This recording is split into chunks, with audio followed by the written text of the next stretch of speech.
Alright guys, चलो शुरू करते हैं हम लोग meeting of board and it's power का धमाकेदार धुएंधार रिवीजन। मैं आप लोगों के चैट्स नहीं देख पाऊंगा क्योंकि मैं फुल स्क्रीन में पढ़ा रहा हूं, तो आप लोगों के चैट्स मेरे को नहीं दिखेंगे।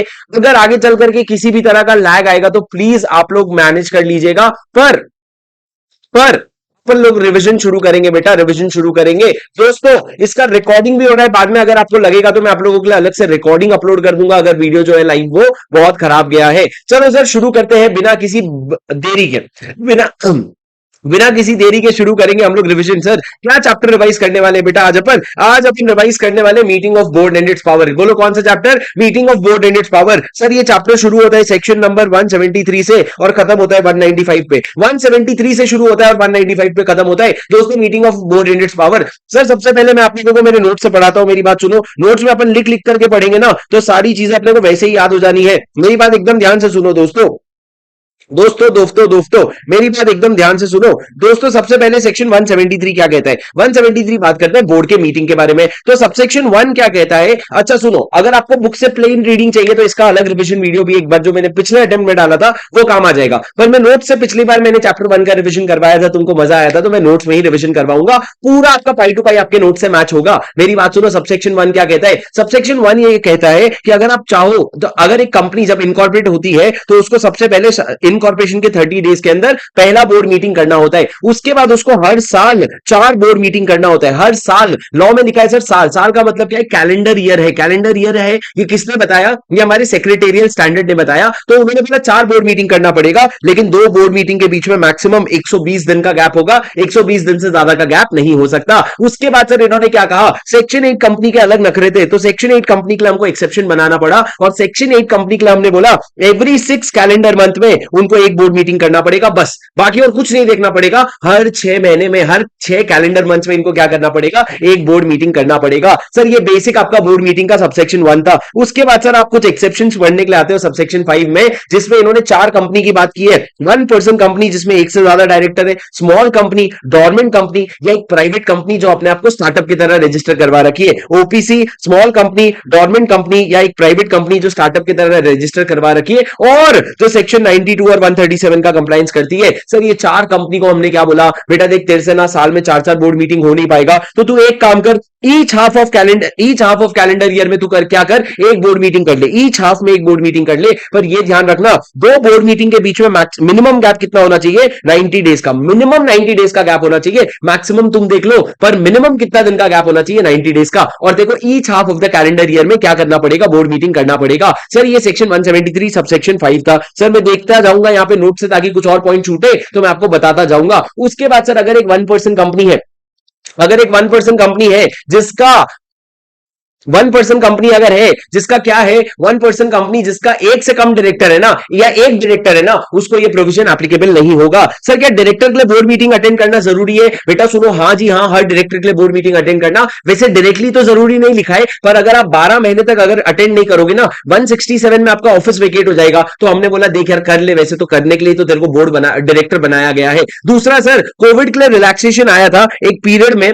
जो गैप था वो 120 डेज की जगह इन्होंने बढ़ा करके 180 डेज कर दिया था। सर अभी के लिए रेलेवेंट नहीं है, पर आपके क्वेश्चन बैंक में 1-2 क्वेश्चन दिख जाते हैं जिसमें 180 डेज वाला कॉन्सेप्ट अप्लाई हो जाता है। उसके बाद सर दूसरा पॉइंट सबसे इंपॉर्टेंट है, मेरी बात ध्यान से सुनना। सर सबसेक्शन 2 क्या कहता है कि आप जो बोर्ड मीटिंग है ना, बोर्ड मीटिंग आप 3 तरीके से अटेंड कर सकते हो। इन पर्सन कर सकते हो, वीडियो कॉन्फ्रेंसिंग से कर सकते हो, या ऑडियो विजुअल मीन से भी कर सकते हो। सर ये वीडियो कॉन्फ्रेंसिंग और ऑडियो विजुअल मीन्स मतलब क्या? कोई भी ऐसा मीन्स जो आपके पार्टिसिपेशंस को रिकॉर्ड कर सकता है, और दूसरा जो आपके प्रोसीडिंग्स को रिकॉर्ड कर सकता है। मतलब जो पार्टिसिपेंट्स है उनको रिकॉर्ड करके आइडेंटिफाई भी कर सकता है, और जो प्रोसीडिंग्स है ना उनको रिकॉर्ड करके स्टोर भी कर सकता है। अगर ये 2 चीज करने के लिए कोई केपेबल है ना, तो उसको ऑडियो विजुअल मीन्स बोलेंगे। मतलब सर कौन कौन मीटिंग में आया है उसको आप आइडेंटिफाई कर पा रहे हो, और प्रोसीडिंग्स को पूरा रिकॉर्ड करके स्टोर कर पा रहे हो, तो ये एक वैलिड ऑडियो विजुअल मीन्स है। अब सर मेरी बात सुनो, लॉ ने ये कहा कि कंपनी को ना नेसेसरी अरेंजमेंट करना पड़ेगा। क्या करना पड़ेगा? नेसेसरी अरेंजमेंट, ताकि एक डायरेक्टर जो है ना मीटिंग को को वीडियो कॉन्फ्रेंसिंग से अटेंड कर पाए। कौन करेगा सर? कंपनी करेगा। कौन करेगा? कंपनी करेगा नेसेसरी अरेंजमेंट। उसके बाद सर हमने कहा कि कंपनी के चेयरपर्सन और कंपनी सेक्रेटरी के दो के रिस्पॉन्सिबिलिटीज आ जाते हैं। सर क्या रिस्पॉन्सिबिलिटी आते हैं? IFRS DHS, IFRS DHS. Sir यहां से पढ़ेंगे आईएफआरएस डीएचएस क्या है। सर आईएफआरएस मतलब क्या? आपको रीजनेबल केयर लेना पड़ेगा किस चीज का, कि मीटिंग का इंटेग्रिटी खराब नहीं होना चाहिए, और इंटेग्रिटी के लिए आपको सिक्योरिटी और आइडेंटिफिकेशन प्रोसीजर बनाना पड़ेगा। दूसरा आपको ध्यान रखना पड़ेगा कि आप सारे फैसिलिटीज दे रहे हो। आईएफ फैसिलिटीज क्या चीज के सर? ये फैसिलिटीज आप दे रहे हो ताकि प्रॉपर कम्युनिकेशन हो सके और इफेक्टिव पार्टिसिपेशन हो सके। आईएफआर, आर आपको सर रिकॉर्ड करना पड़ेगा प्रोसीडिंग्स, क्योंकि रिकॉर्ड करके आप उसके मिनट्स बनाओगे। एस आपको स्टोर करना पड़ेगा। कब तक स्टोर करोगे सर? जब तक आपका कम से कम उस साल का ऑडिट नहीं खत्म हो जाता, जब तक उस साल का ऑडिट कम से कम नहीं खत्म हो जाता। आईएफआरएस हो गया सर। डीएचएस, डी कैसे? डायरेक्टर, डायरेक्टर जो कंसर्न डायरेक्टर है ना, उसके अलावा मीटिंग कोई और अटेंड नहीं कर रहा है, पर सर अगर डिफरेंटली एबल्ड पर्सन है ना, तो वो हेल्प के लिए मांग सकता है। और सर लास्ट एचएस मतलब आप एक दूसरे को देख रहे हो, सुन रहे हो, इस चीज को इंश्योर करेगा कौन? आपका चेयरपर्सन और कंपनी सेक्रेटरी। चेयरपर्सन और कंपनी सेक्रेटरी जो है इस चीज को इंश्योर करेगा और आगे बढ़ेगा। सर ये क्या हो गया? आपका आईएफआरएस डीएचएस हो गया। उसके बाद सर जो मीटिंग का नोटिस होगा उसमें आपको ये बताना पड़ेगा कि हमारी कंपनी आपको ऑडियो कॉन्फ्रेंसिंग और ऑडियो विजुअल और वीडियो कॉन्फ्रेंसिंग का क्या दे रही है, आपको सपोर्ट दे रही है। सर रोल कॉल की बात करते हैं। रोल कॉल मतलब क्या? जैसे हम लोग खेलते थे नेम प्लेस थिंग एनिमल, वैसे ही जब आप मीटिंग में आओगे ना, सबसे पहले चेयरपर्सन आप लोगों से रोल कॉल करवाएगा। मतलब एक एक जन को खड़े होकर के खड़े होकर के मतलब एक एक जन को क्या करना पड़ेगा? नेम बताना पड़ेगा। उसको प्लेस मतलब कौन से लोकेशन से अटेंड कर रहा है वो बताना पड़ेगा। थिंग मतलब उसको सारा एजेंडा और बाकी सारे आइटम्स मिल गए कि नहीं वो बताना पड़ेगा। और एनिमल मतलब क्या? एनिमल मतलब सर गंदा सा बनाया था मैंने कि आपके अलावा कमरे में और कोई नहीं है, ऐसा आपको बताना पड़ेगा रोल कॉल में। उसके बाद सर कोरम देखा जाएगा मीटिंग का। चेयरपर्सन देखेगा मीटिंग का कोरम हुआ है कि नहीं। और अगर उसके बाद चेयरपर्सन को लगता है नहीं बेटा कोरम नहीं हुआ है, तो वो अगर कोरम हो गया तो वेरी गुड, तो वो क्या करेगा? डिक्लेयर कर देगा कि कोरम हो गया है, और साथ साथ में वो लोगों का नाम भी बता देगा जो मीटिंग अटेंड नहीं कर रहे, और उनका नाम भी बताना आपको पड़ेगा। उसके बाद सर एक अगर डायरेक्टर वीडियो कॉन्फ्रेंसिंग से अटेंड कर रहे हैं, क्या उसको कोरम में गिनेंगे? जी हां सर, उनको बिल्कुल कोरम में गिनेंगे। आजकल तो वीसी का ही जमाना है। सर वेन्यू क्या होगा मीटिंग का? आपको पता है ये सारी चीजें हम लोगों के लिए बहुत इंपॉर्टेंट है, इस पे क्वेश्चन भी आ चुका है। सर वेन्यू क्या होगा मीटिंग का? जो भी वेन्यू आप अपने नोटिस में लिखोगे उसको मीटिंग का वेन्यू माना जाएगा। सर स्टैट्यूटरी रजिस्टर्स की बात करते हैं, मेरी बात ध्यान से सुनो दोस्तों। Sign of statutory register. Sir statutory register को कैसे साइन माना जाएगा? अगर डायरेक्टर ने ड्यूरिंग द कॉल अपना कंसेंट दे दिया और कंसेंट जो है वो रिकॉर्ड हो गया है, तो हम लोग मान लेंगे कि उन्होंने अप्रूवल दे दिया है और आपका स्टैट्यूटरी रजिस्टर साइन हो गया, ऐसा डीम भी कर लिया जाएगा। उसके बाद सर डायरेक्टर कुछ भी बोलना चाहता है तो सबसे पहले अपने आपको आइडेंटिफाई करेगा। सर अगर कोई मोशन में ऑब्जेक्शन आया, मोशन में मतलब क्या? कोई बिजनेस में कोई रेजोल्यूशन में ऑब्जेक्शन आया है, तो चेयरपर्सन क्या करेगा? एक एक जन का नाम बुलाएगा और उनका वोट मांगेगा। सर एक एक जन का नाम बुलाएगा और उसका वोट मांगेगा, और जब बाद में रेजोल्यूशन हो जाएगा ना, तो समरी ऑफ डिसीजन अनाउंस करेगा। उसके साथ साथ ये भी बताएगा कि डिसेंटिंग शेयर होल्डर डायरेक्टर्स कौन कौन थे। समरी ऑफ डिसीजन और डिसेंटिंग डायरेक्टर्स कौन कौन थे ये भी आपको बताना पड़ेगा। उसके बाद सर सबसे important minutes of the meeting. मेरी तरफ देखो, मेरी आंखों में देखा कर जब मैं बात करता हूं, मैं वो लौंडा हूं जो तेरे साथ पढ़ता हूं। मेरी बात सुनो दोस्तों, क्या बोला मैंने? Minutes of the meetings. क्या बोला मैंने मिनट्स ऑफ द मीटिंग्स के बारे में? आपका मीटिंग खत्म हो गया, आपको ड्राफ्ट मिनट्स बनाने पड़ेंगे। सर ये ड्राफ्ट मिनट्स कितने दिन के अंदर बनाओगे? 15 दिन के अंदर। उसके बाद सारे मेंबर्स को, सारे डायरेक्टर्स को भेज देना। सारे डायरेक्टर्स, सिर्फ वो डायरेक्टर्स नहीं जो मीटिंग में आए थे, सारे डायरेक्टर्स को भेज देना, और उनको 7 दिन का टाइम देना। 7 दिन या जैसा टाइम बोर्ड को ठीक लगे, वो 7 दिन के अंदर उनको क्या बताना पड़ेगा? अगर उनको मिनट्स के एक्यूरेसी को लेकर के कोई पॉइंट्स है, यार ये तुमने गलत कर दिया, ये सही कर दिया, तो वो 7 दिन के अंदर बता देना। और उसके बाद क्या होगा? उसके बाद सर मिनट्स बुक साइन होकर के आपको मिनट्स साइन होकर के मिनट्स बुक में चले जाएंगे। सर कितना दिन आपको मिला? 7 दिन। पर 7 दिन में कौन बताएगा सर? सिर्फ वो डायरेक्टर्स जो मीटिंग में प्रेजेंट है। ड्राफ्ट मिनट्स जाएगा सारे डायरेक्टर्स के पास, पर उसमें ज्ञान कौन देगा? ज्ञान कौन देगा? सर मैं ये मौत को चक से छू करके वापस आ जाता हूं, किसी दिन छूट ना जाए मेरे से। मेरी बात सुनो सर, ये ज्ञान कौन देगा? ये ज्ञान सिर्फ वही डायरेक्टर्स देंगे जो मीटिंग अटेंड किए थे, उसके अलावा कोई भी डायरेक्टर नहीं देगा। समझे क्या?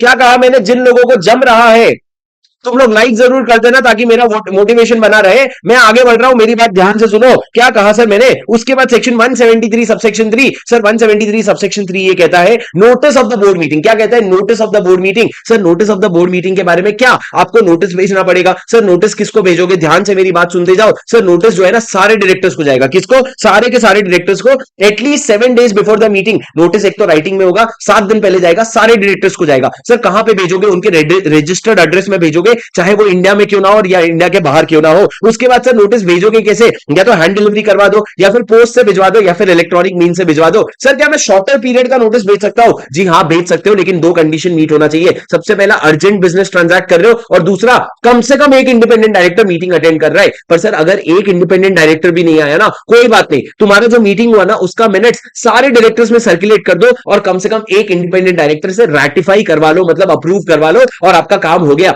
पर सर अगर कंपनी को इंडिपेंडेंट डायरेक्टर एप्लीकेबल ही नहीं है तो बात ही क्या है? फिर तो अर्जेंट बिजनेस को बुला लो, तुम्हारा शॉर्टर पीरियड वाला नोटिस वैलिड माना जाएगा। सर ये अर्जेंट बिजनेस लॉ में डिफाइंड है क्या? नहीं sir, it is obviously depends on case to case basis, depending on the practical scenarios. उसके बाद सर मैंने क्या कहा, आप जब मीटिंग का नोटिस भेजोगे ना, उसमें आपको नोटिस में लिखना पड़ेगा कि हमारी कंपनी आपको ऑडियो विजुअल मीन से भी पार्टिसिपेट करने का क्या देती है? फैसिलिटी देती है। अगर आप पार्टिसिपेट करना चाहते हो ना, you will have to communicate your intention prior intimation, मतलब पहले से बताना पड़ेगा ताकि हम आपके लिए अरेंजमेंट कर सके। अब सर एक और इन्होंने ऑप्शन दिया, आप कैलेंडर ईयर के स्टार्ट में भी ये बता सकते हो कि पूरे कैलेंडर ईयर में क्या करूंगा, मैं वीडियो कॉन्फ्रेंसिंग से अटेंड करूंगा। इस तरह का आप क्या कर सकते हो? इंटीमेशन भी दे सकते हो, जो इंटीमेशन 1 साल के लिए वैलिड होगा। लेकिन उसके बाद ऐसा इंटीमेशन देने के बाद अगर आपका मूड कर गया कि आज मैं जाके फिजिकल मीटिंग में बैठेगा, तो तुम जाके बैठ सकते हो, लेकिन उसके लिए भी सफिशिएंटली एडवांस में इंटीमेट कर देना ताकि तुम्हारे लिए सीट अरेंज हो जाए। समझ रहे हो सर? मतलब बेसिक है, तुमको बताएंगे वीडियो कॉन्फ्रेंसिंग से आना है, आ जाओ, इंटीमेशन दे देना। अगर तुमको चाहे तो साल के शुरू में इंटीमेशन दे देना पूरे साल का, और इंटीमेशन देने के बाद भी अगर तुमको लगता है नहीं यार ये वाला मीटिंग तो मैं फिजिकली अटेंड करूंगा, तो वो चीज भी आप क्या कर सकते हो? लिख करके बता सकते, आप प्रायर इंटीमेशन से बता सकते हो। उसके बाद मैंने क्या कहा सर, सेक्शन 173 सबसेक्शन 4। चलो गाइस,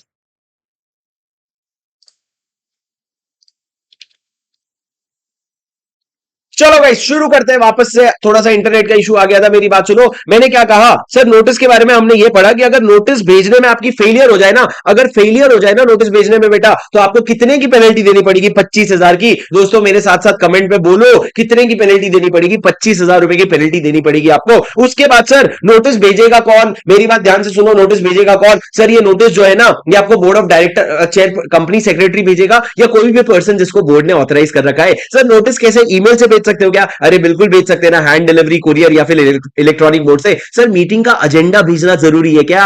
सर मीटिंग का एजेंडा भेजना जरूरी नहीं है। लॉ कहता है वैसे तो जरूरी नहीं है, पर as a good secretarial practice आप भेज सकते हो। पर सर अपने को भी पता है आगे चल के एक जगह आती है जहां पे एजेंडा भेजना जरूरी हो जाता है। उसके बाद सर अगर आपने किसी मेंबर को नोटिस नहीं भेजा, Parmeshwari Prasad Gupta versus Union of India, अगर आपने किसी मेंबर को नोटिस नहीं भेजा तो क्या होगा सर? डायरेक्टर को नोटिस नहीं भेजा तो लॉ ने बोला कोई बात नहीं सर, आपका जो मीटिंग है ना वो वॉइड हो जाएगा, और जो रेजोल्यूशन है वो इनवैलिड हो जाएगा unless ratified by the director. और सर उसके बाद notice of the adjourn meeting. Sir notice of the adjourn meeting मतलब क्या?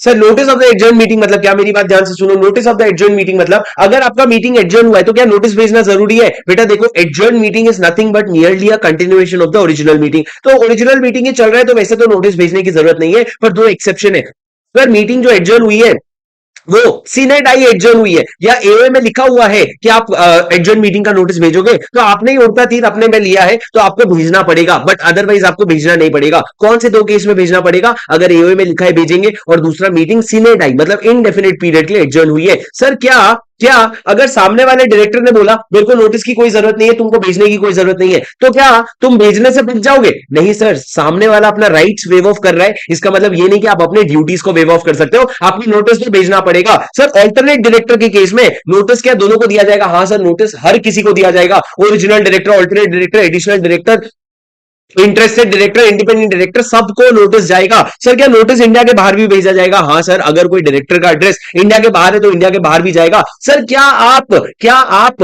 सिर्फ ऑडियो मोड से, क्या आप ऑडियो मोड से मीटिंग कर सकते हो? ना जी ना सर, मीटिंग करने के लिए आपको वीडियो की भी जरूरत है, ऑडियो विजुअल दोनों चाहिए। सिर्फ ऑडियो से मीटिंग नहीं हो सकती, मतलब कॉन्फ्रेंस कॉल पे मीटिंग करने की मत सोचना। उसके बाद सर मैंने क्या कहा? उसके बाद मैंने ये कहा सेक्शन 174, मेरी बात एकदम ध्यान से सुनो सर। सेक्शन 174 सबसे पहले कहते हैं कोरम क्या होगा in case of a company, what will be the quorum. मेरे को बताओ सर, आपके हिसाब से कोरम क्या है? Quorum will be 1/3 of the total number of members और 2 members whichever is higher 1/3 of the total number of members और 2/3। पर सर सेक्शन 8 कंपनी के केस में इन्होंने कोरम क्या बोला? 25% ऑफ द मेंबर्स और 8 members whichever is lower. Section 8 company का एक एक्सेप्शन है सर, बोले 25% ऑफ मेंबर और 8% whichever is लोअर। लेकिन सर कोरम में मैं आपको एक बात बताऊं, कोरम जो है मीटिंग के शुरू में होना चाहिए कि थ्रू आउट द मीटिंग होना चाहिए? बेटा quorum throughout the meeting होना चाहिए। सर यहाँ पे जो 1/3 of total number of member ले रहे हो, इसमें टोटल नंबर में किसी को एक्सक्लूड करोगे क्या? नहीं सर, किसी को एक्सक्लूड नहीं करोगे, पर अगर कोई डायरेक्टर की ऑफिस खाली है ना, वेकेटेड है ना, तो उसको टोटल नंबर ऑफ डायरेक्टर में नहीं लेना। उसके बाद सर मैंने क्या कहा?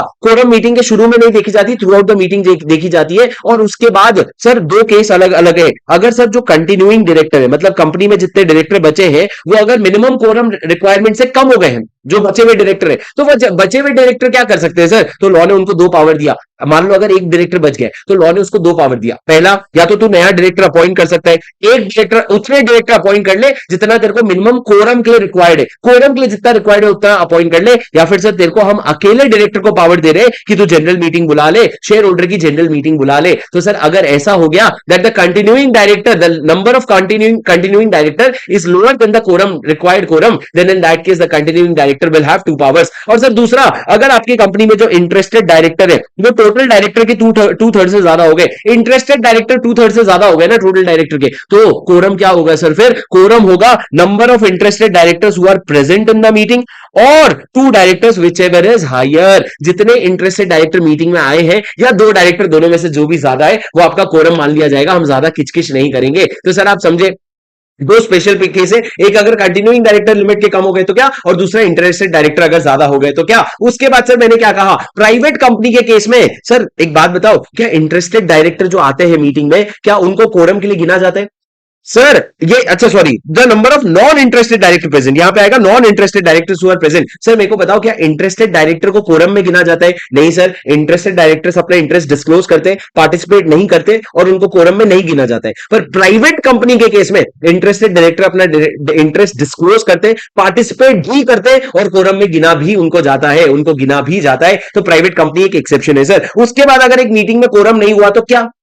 तो क्या अगर मीटिंग में कोरम नहीं हुआ ना बेटा, तो मीटिंग एडजर्न हो जाएगी next week, same day same time same place. Next week same day same time same place. पर अगला वीक अगर सर नेशनल हॉलीडे है ना, तो उसका नेक्स्ट सक्सीडिंग डे जो नेशनल हॉलीडे ना हो, उस दिन आपको मीटिंग करनी पड़ेगी। सर क्या संडे नेशनल हॉलीडे होता है? बिल्कुल भी नहीं बेटा, ऐसी बातें शोभा भी नहीं देती अपने सीए स्टूडेंट्स को। उसके बाद सर मैंने क्या बोला? अगर एक डायरेक्टर बीसी या एबी मोड से पार्टिसिपेट कर रहा है, क्या उसको कोरम में गिनेंगे? जी हाँ, बिल्कुल गिनेंगे सर। उसके बाद एक बहुत इंपॉर्टेंट पॉइंट, आपका जो आर्टिकल ऑफ एसोसिएशन है ना, एक हायर नंबर ऑफ कोरम बता सकता है। क्या बता सकता है? एक हायर नंबर ऑफ कोरम, मतलब कोरम एक लिमिट से ज्यादा का बता सकता है।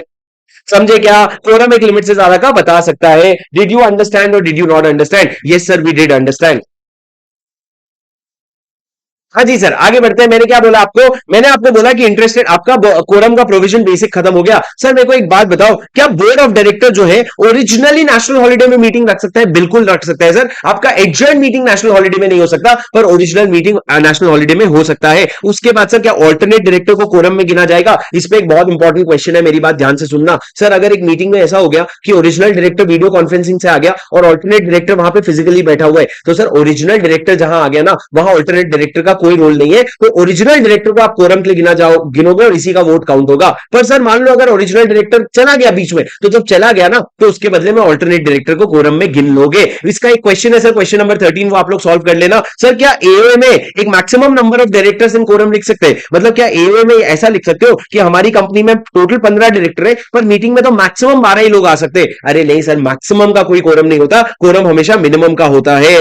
कोरम हमेशा मिनिमम का होता है। उसके बाद sir section 175 resolution by circulation, तक दिनादिन धा, जल्दी जल्दी करेंगे, मेरी बात सुनता जा। सर सुनो मैंने क्या बोला, sir resolution by circulation. Resolution by circulation किसको भेजते हो? आप एक ड्राफ्ट रेजोल्यूशन बनाते हो और वो ड्राफ्ट रेजोल्यूशन सारे डायरेक्टर्स को भेज देते हो, पर सर सारे डायरेक्टर्स को किधर भेजोगे? आप उनको भेजोगे उनका एड्रेस जो इंडिया में रजिस्टर्ड है, इंडिया के बाहर नहीं जाएगा रेजोल्यूशन बाय सर्कुलेशन, सर सारे डायरेक्टर्स को जाएगा। उसके बाद सर कैसे भेजोगे? आप उसको हैंड डिलीवरी भी कर सकते हो, पोस्ट या कुरियर भी करवा सकते हो, या इलेक्ट्रॉनिक मोड से भी भिजवा सकते हो। उसके बाद सर जब रेजोल्यूशन जाएगा ना, अगर उसमें majority of the directors who are entitled to vote, entitled to vote मतलब सर जिनका हक है, हक विद एच, जिनका हक है, अगर वो लोग वोट कर रहे हैं ना, तो फिर उसको क्या नहीं माना जाएगा?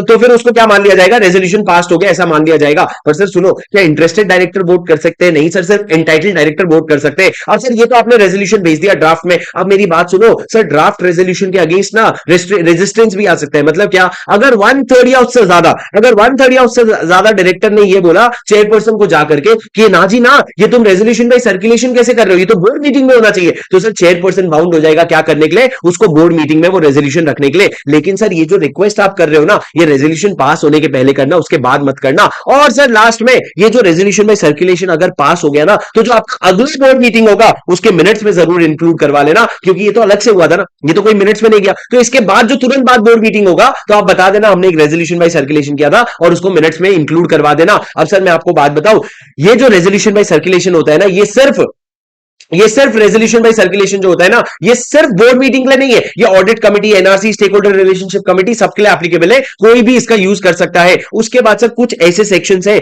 जहां पे रेजोल्यूशन बाय सर्कुलेशन अलाउड ही नहीं है। मैंने आपको होल्ड करवाया था, अभी सुनो तुमको कैसे समझ आएगा। देखो कुछ सेक्शंस हैं जहां रेजोल्यूशन बाय सर्कुलेशन अलाउड ही नहीं है, बोर्ड मीटिंग में ही आपको रेजोल्यूशन पास करना पड़ेगा। जैसे कि सर सबसे पहला 161(4) में आप कैजुअली वैकेंसी भर रहे हो, 179 में पावर ऑफ द बोर्ड में इतनी सारी चीजें हमने पढ़ी, पॉलिटिकल कॉन्ट्रीब्यूशन हो गया, लोन गारंटी सिक्योरिटी हो गया, रिलेटेड पार्टी ट्रांजैक्शन हो गया, ये सब आपको कहां पे करना पड़ेगा? बोर्ड मीटिंग में। रेजोल्यूशन बाय सर्कुलेशन अलाउड है ही नहीं। Sir 176 defect in the appointment not to invalidate proceedings, मतलब क्या सर? मेरी बात ध्यान से सुनना। सर क्या हुआ, अगर आपने एक डायरेक्टर को अपॉइंट कर दिया, अपॉइंट करने के बाद में कभी पता चला 1 साल 2 साल बाद कि उसका जो अपॉइंटमेंट था ना, वही डिफेक्टिव था, अनइंटेंशनल था पर डिफेक्टिव था, तो जब वो अपॉइंट हुआ से लेकर के जब तक डिफेक्ट के बारे में पता चला, उस फेज में उसने जो भी काम किया ना, वो वैलिड रहेगा, उसको इनवैलिड नहीं मानेंगे। पर जब उसको पता चल गया डिफेक्टिव था, उसके बाद जब उसने काम किया ना, तो वो सारे काम को क्या मानेंगे? इनवैलिड मानेंगे। तो सर जब उसको पता नहीं था तब तक सारा काम वैलिड माना जाएगा, उसके बाद का क्या माना जाएगा? इनवैलिड माना जाएगा। पर सर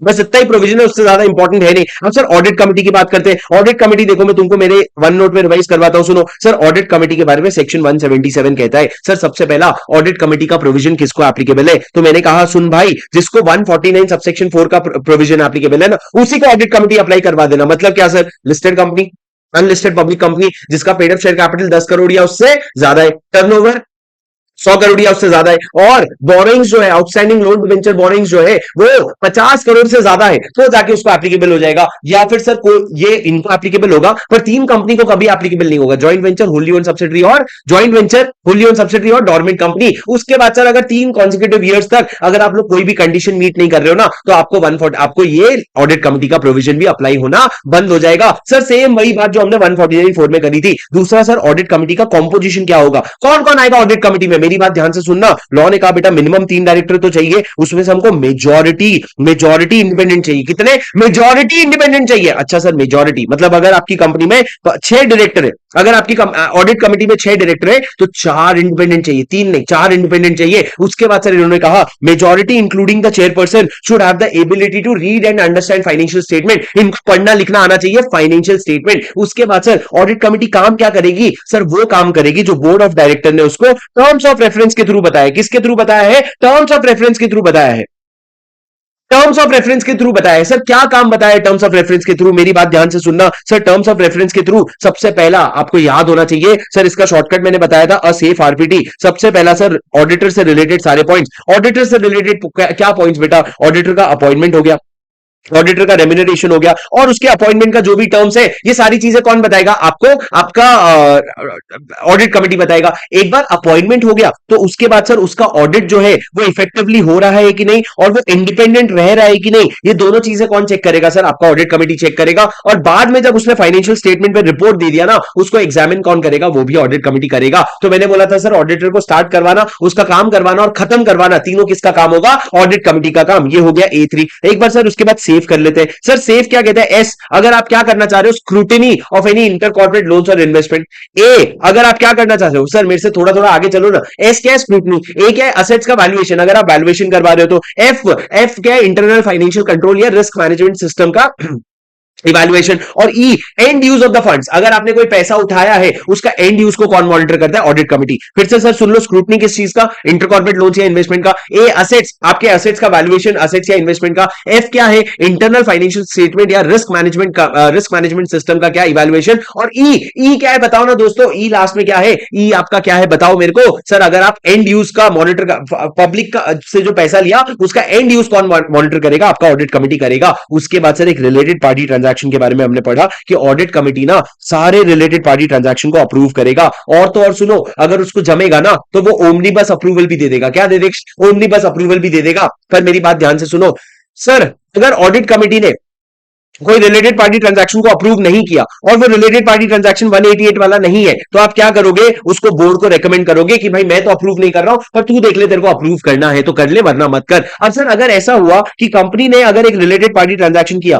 पर ऑडिट कमिटी का अप्रूवल बिना लिए, तो लॉ ने कहा 3 महीने के अंदर क्या करवा ले? रेटिफाई। सर अगर 3 महीने के अंदर रेटिफाई नहीं होता है ना, तो ऑडिट कमिटी इसको के ऑप्शन पे ये क्या रहेगा? Voidable. It shall be voidable at the option of the audit committee. And in fact जो डायरेक्टर ने ये ऑथराइज किया था या डायरेक्टर जिसकी वजह से रिलेटेड पार्टी है ना, उसको कंपनी को इंडेमनिफाई भी करना पड़ेगा, मतलब नुकसान की भरपाई भी करवानी पड़ेगी। और सर ये जो पूरा का पूरा प्रोविजन है ना, ये एप्लीकेबल नहीं होगा होल्डिंग और होल्डी ओन सब्सिडरी के बीच में कोई ट्रांजैक्शन हो रहा है तो। मतलब सर होल्डिंग और होल्डी ओन सब्सिडरी के बीच में रिलेटेड पार्टी ट्रांजैक्शन हो रहा है ना, तो लॉ ने बोला इसके लिए अप्रूवल वगैरह नहीं लगेगा। पर सर ये ओमनीबस अप्रूवल मतलब क्या होता है? सर ओमनीबस अप्रूवल मतलब क्या है? बोर्ड जो है ना एक क्राइटेरिया बना करके किसको देगा? ऑडिट कमिटी को देगा, जिसके बेसिस पे ऑडिट कमिटी ओमनीबस अप्रूवल मतलब एक ब्लैंकेट अप्रूवल दे सकता है कि बार बार तुम रिलेटेड पार्टी ट्रांजैक्शन कर लो। सर ये क्राइटेरिया क्या होगा? सर सबसे पहले क्राइटेरिया में आपको बहुत सारी चीजें बतानी पड़ेगी, जैसे कौन से रिलेटेड पार्टी ट्रांजैक्शन के लिए ओमनीबस अप्रूवल दे सकते हो, कौन सा डिस्क्लोजर आपको देना पड़ेगा जब आप ओमनीबस अप्रूवल मांगने आ रहे हो, उसमें किस तरह का रिव्यू होगा, कौन कौन से पीरियड में हम रिव्यू करेंगे, और कौन से ट्रांजैक्शन है जो प्रोहिबिटेड है जिसमें आप ओमनीबस अप्रूवल नहीं दे सकते।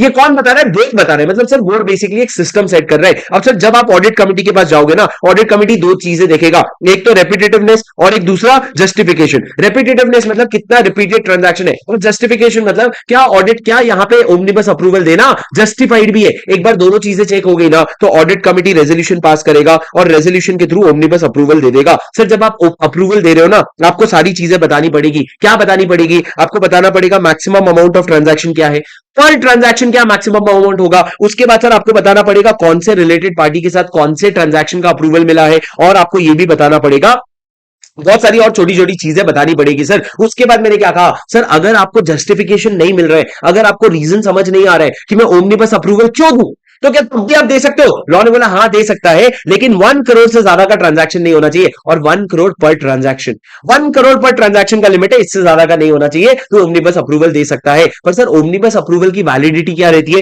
एक फाइनेंशियल ईयर, तुमने जब भी अप्रूवल लिया हो एक फाइनेंशियल ईयर तक उसकी वैलिडिटी रहती है। उसके बाद सर लास्ट कोई चीज जिसके लिए ओमनीबस अप्रूवल नहीं दे सकते, हाँ सर अंडरटेकिंग का सेल या परचेज अगर है ना, उसके लिए ओमनीबस अप्रूवल नको दे सकते बाबा। अगर अंडरटेकिंग का सेल या परचेज है ना, उसके लिए आप ओमनीबस अप्रूवल नहीं दे सकते, अंडरटेकिंग के सेल या परचेज के लिए। सर ये आपका पूरा ओमनीबस अप्रूवल वाला पॉइंट था, उम्मीद है आपको समझ आया होगा। मैं बस ये देख ले रहा हूं कोई पॉइंट मुझसे छूटा तो नहीं। सर अच्छा मैंने क्या ये बताया कि आपको कि रैटिफिकेशन तभी होगा जब 1 करोड़ से कम का अमाउंट हो? मैंने क्या ये बताया कि रैटिफिकेशन तभी होगा जब 1 करोड़ से कम का अमाउंट हो? 1 करोड़ के ऊपर के अमाउंट का अगर होगा तो रैटिफिकेशन का ऑप्शन ही नहीं दिया है लॉ ने। उसके बाद सर ये सारी चीजें देखोगे, ये सारी चीजें देखोगे, ये सारी, बस सर इतना ही है और कुछ छूटा ही नहीं है सर। उसके बाद राइट्स ऑफ ऑडिट कमिटी, बेटा 3 चीजें याद रखना, कमेंट्स मंगवा सकता है, फाइनेंशियल स्टेटमेंट रिव्यू करेगा और डिस्कस कर सकता है। मतलब सर सीआरडी कमेंट्स मंगवा सकता है, आप रिव्यू करोगे और डिस्कस कर सकते हो। उसके बाद सर आप इन्वेस्टिगेशन, अगर आपको कुछ करने बोला गया है ना, आप इन्वेस्टिगेट कर सकते हो और उसके लिए आप प्रोफेशनल असिस्टेंस ले सकते हो, मतलब बाहर से लोगों को हायर कर सकते हो। अब सर आपकी कंपनी के जो ऑडिटर्स है और जो की मैनेजरल पर्सन है ना, क्या ऑडिट कमिटी की मीटिंग अटेंड करेंगे? Yes sir, they shall have the right to be heard in the audit committee meeting, but they shall not have the right to vote. सुनने का मौका दिया जाएगा पर वोट करने का मौका नहीं दिया जाएगा। और लास्ट में सर हमने ये लिख दिया कि बोर्ड पे हमने रिस्पॉन्सिबिलिटी डाल दी कि बोर्ड सुन भाई, सुन भाई, तेरे को ना डिस्क्लोज करना पड़ेगा कि कॉम्पोजिशन ऑफ ऑडिट कमिटी क्या है, ऑडिट कमिटी का कॉम्पोजिशन क्या है, and that the board has not accepted any recommendation of audit committee. Board ने क्या नहीं किया है, ऑडिट कमिटी का रिकमेंडेशन एक्सेप्ट नहीं किया है, ये आपको डिस्क्लोज करना पड़ेगा अगर ऐसा कुछ हुआ। कॉम्पोजिशन दिया और बोला हमने रिकमेंडेशन एक्सेप्ट नहीं किया। उसके बाद सर आ जाओ, एक बहुत इंपॉर्टेंट कॉन्सेप्ट है विजिल मैकेनिज्म।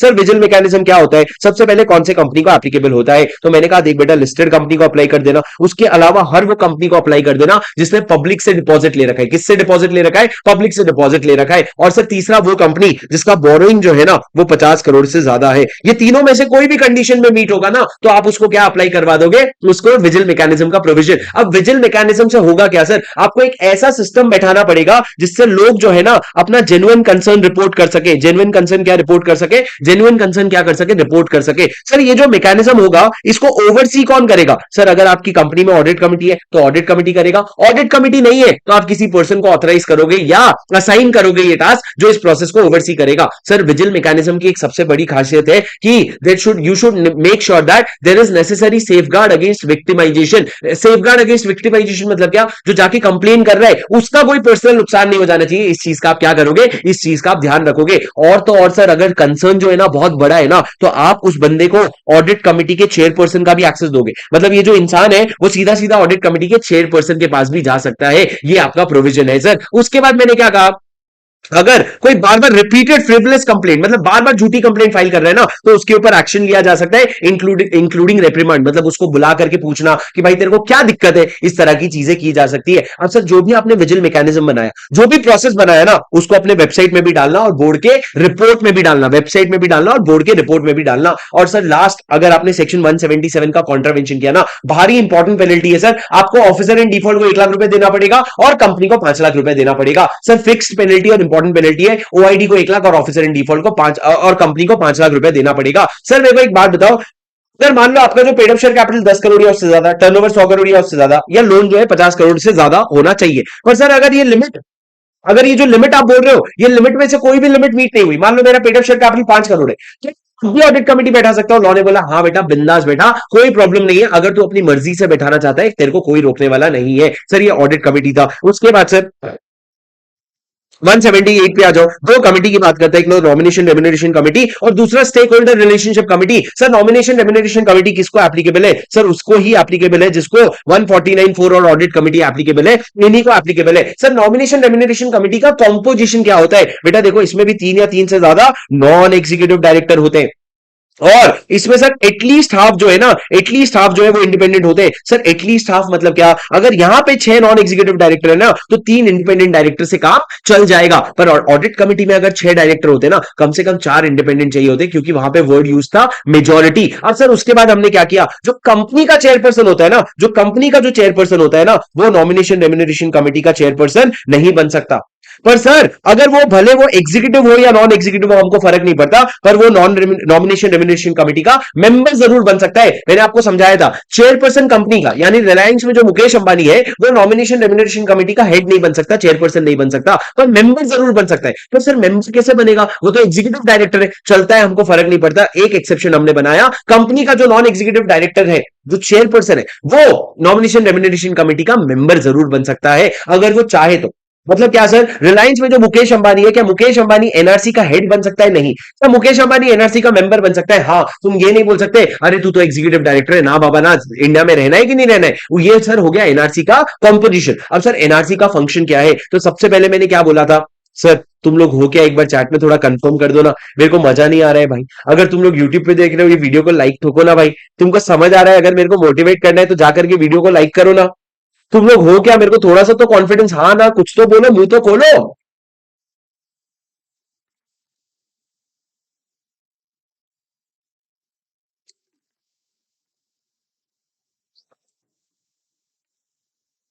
ठीक है, चलो हो, ओके।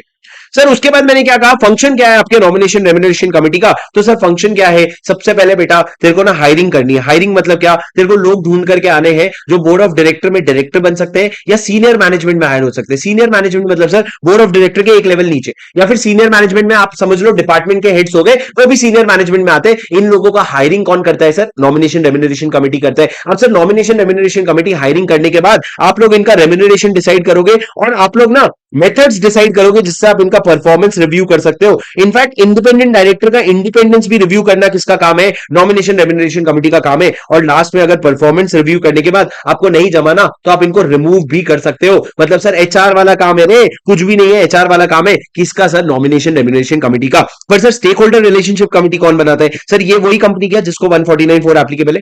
नहीं sir, stakeholder relationship committee हर वो कंपनी बनाती है जिसके 1000 से ज्यादा स्टेक होल्डर हो गए, मतलब आपके डिवेंचर होल्डर हो गए, इक्विटी शेयर होल्डर हो गए। साल में कभी भी इन चारों को मिला करके, अकेले नहीं, debenture holder, equity holder, preference holder को मिला करके 1000 से ज्यादा कभी भी चला गया ना, उस कंपनी को एसआरसी का प्रोविजन एप्लीकेबल हो जाएगा। सर एसआरसी का प्रोविजन अगर एप्लीकेबल हुआ ना, कॉम्पोजिशन क्या होगा? हमने बोला देख यार ज्यादा अपने को पता नहीं है, बस शेयरपर्सन जो होगा ना एनआरसी का, एसआरसी का, उसको एक नॉन एग्जीक्यूटिव डायरेक्टर रखना, बाकी जो है वो बोर्ड डिसाइड कर लेगा। तो हेड है ना, उसको एक नॉन एग्जीक्यूटिव डायरेक्टर रख देना, बाकी जो है वो बोर्ड डिसाइड कर लेगा। सर इनका फंक्शन क्या होगा? इनका फंक्शन होगा ग्रीवेंसेस एड्रेस करना इन्वेस्टर के। अगर कोई भी इन्वेस्टर ने कंप्लेन किया है तो उसको एड्रेस करना। क्लास में मैंने आपको रिलायंस का दिखाया था ग्रीवेंसेस रीड्रेसल वाला। अब सर मेरी बात सुनो, ग्रीवेंसेस एड्रेस करना पड़ेगा, पर अगर आपने गुड फेथ, अगर आपने करने की कोशिश की, एड्रेस करने की कोशिश की, गुड फेथ में करने की कोशिश की, पर फिर भी अगर एड्रेस नहीं हो पाया ना, तो आपको कोई कॉन्ट्रावेंशन नहीं होगा, कोई कॉन्ट्रावेंशन नहीं होगा, आप पे कोई पनिशमेंट नहीं आएगा। पर सर अदरवाइज अगर आपने कॉन्ट्रावेंशन किया इस सेक्शन का, तो आप पे पेनल्टी कितना लगेगा? कंपनी पे 5 लाख का और ऑफिसर इन डिफॉल्ट पे 1 लाख रुपए का पेनल्टी लगेगा। सर कुछ कॉमन पॉइंट्स बता दूं, ये दोनों जो कमिटी है ना, एनआरसी और स्टेक होल्डर रिलेशनशिप कमिटी, और इनफैक्ट जो ऑडिट कमिटी है उसका भी जो चेयरपर्सन है ना, चेयरपर्सन जो है उसको एनुअल जनरल मीटिंग अटेंड करना पड़ेगा और आंसर करना पड़ेगा। चेयरपर्सन नहीं तो चेयरपर्सन के बिहाफ में कोई पर्सन ऑथराइज्ड होगा, उसको अटेंड करना होगा, पर आपको मीटिंग अटेंड करके आपको आंसर करना पड़ेगा शेयर होल्डर्स को। आपको क्या करना पड़ेगा? आंसर करना पड़ेगा शेयर होल्डर को। सर ये क्या हो गया? 178 भी हो गया। सर 179 क्या कहता है? बहुत आसान है। 179 talks about the power of the board of director. Sir board हर वो चीज कर सकता है जो कंपनी कर सकती है, पर शर्त यह है एमओए एओए के दायरे के अंदर रह करके करना, और वो चीज मत करना जो शेयर होल्डर को करने के लिए बोला गया है। सर क्या बोर्ड ऑफ डायरेक्टर के पावर को रेस्ट्रिक्ट कर सकता है? हाँ sir, share holder board of director के पावर को रेस्ट्रिक्ट कर सकता है, लेकिन वो रेस्ट्रिक्शन प्रोस्पेक्टिवली अप्लाई होगा, मतलब आने वाले चीजों के लिए अप्लाई होगा, प्रोस्पेक्टिवली अप्लाई नहीं होगा। सर वैसे तो बोर्ड रेजोल्यूशन ना, बोर्ड का डिसीजन ना दो तरीके से होता है, बोर्ड मीटिंग में और रेजोल्यूशन बाय सर्कुलेशन में। पर हमने कहा कि कुछ ऐसी चीजें हैं जिसके लिए आपको रेजोल्यूशन बाय सर्कुलेशन करना अलाउड ही नहीं है, बोर्ड मीटिंग करना पड़ेगा। सर इसको आपको याद करवाने के लिए मैंने 5 पार्ट में डिवाइड किया था, cash inflow, cash outflow, financial statement, बड़ी बड़ी बातें और अदर्स। सर कैश इनफ्लो में क्या आता है? आपका कैश इनफ्लो और आउटफ्लो के बारे में समझो। सर कैश इनफ्लो आउटफ्लो में क्या आता है? अगर आपने कोई शेयर्स का क्या किया, कॉल किया, अगर कोई अनपेड पैसा था उसका कॉल किया, या आपने नया शेयर्स या सिक्योरिटीज इशू किया या डिबेंचर इशू किया इंडिया में या इंडिया के बाहर, या फिर अगर बाईबैक कर लिया सर आपने अंडर सेक्शन 68, अगर आपने बाईबैक कर लिया under 68, sir buyback under 68 board कितने तक का कर सकते हैं? बोर्ड का एक लिमिट है सर, बोर्ड जो है ना 10% of paid up equity share capital free reserve तक का ही आप बाईबैक कर सकते हो। अगर बाईबैक कर लिया ना तो वो भी चलता है, पर आपको बोर्ड मीटिंग में करना पड़ेगा। उसके अलावा मैंने क्या कहा सर, अगर आप पैसा बोरो कर रहे हो या पैसा आप इन्वेस्ट कर रहे हो या अगर आप लोन दे रहे हो या गारंटी या सिक्योरिटी दे रहे हो, तो लॉ ने बोला ये सब चीज करने के लिए ना बोर्ड मीटिंग में रेजोल्यूशन पास करना। बेटा आप ध्यान से दिमाग लगा के देख लो, या तो कैश इनफ्लो हो रहा है या कैश आउटफ्लो हो रहा है। सर फाइनेंशियल स्टेटमेंट में हमने क्या बोला, अगर फाइनेंशियल स्टेटमेंट या बोर्ड के रिपोर्ट का अप्रूवल मांग रहे हो, बोर्ड के रिपोर्ट का अप्रूवल मांग रहे हो, तो बोर्ड के मीटिंग में करो। उसके बाद सर बड़ी बड़ी बातों में हमने बोला 4 बातें। अगर आप डाइवर्सिफिकेशन की बात करो, ये चेयर अपने आप गिर रहा है भाई, ये देखो लुढ़क गया।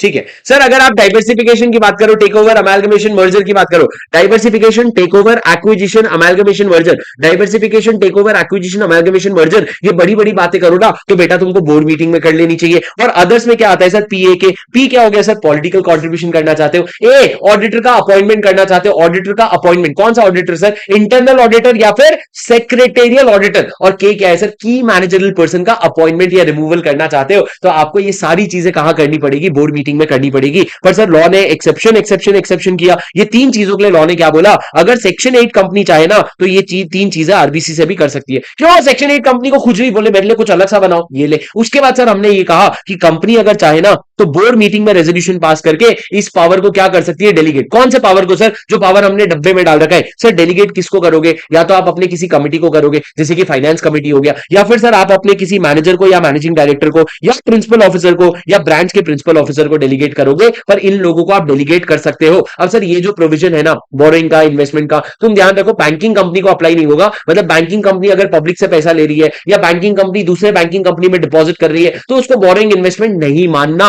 और सर एक इंपॉर्टेंट पॉइंट ध्यान रखो, सर जब हम बोरो बोल रहे हैं ना, बोरो मतलब क्या, जब तुमने पहली बार ओडीसीसी का लिमिट लिया ना, या फिर जब वो लिमिट को बढ़ाया तो वो उसको क्या कहते हैं, बोरिंग। पर सर जब एक बार आपने मान लो 100 करोड़ का ओडीसीसी लिमिट अप्रूव करवा लिया, अब वो 100 करोड़ में से 1 करोड़ निकाल रहे हो, 2 करोड़ डाल रहे हो, 5 करोड़ निकाल रहे हो, इस तरह के ट्रांजैक्शन कर रहे हो ना, तो उसको बोरोइंग नहीं माना जाएगा। मतलब जब एक बार प्राइमरली अप्रूवल लेने जा रहे हो तब आपको इसका अप्रूवल लगेगा बोर्ड मीटिंग में, अदरवाइज आपको बोर्ड का अप्रूवल नहीं लगेगा।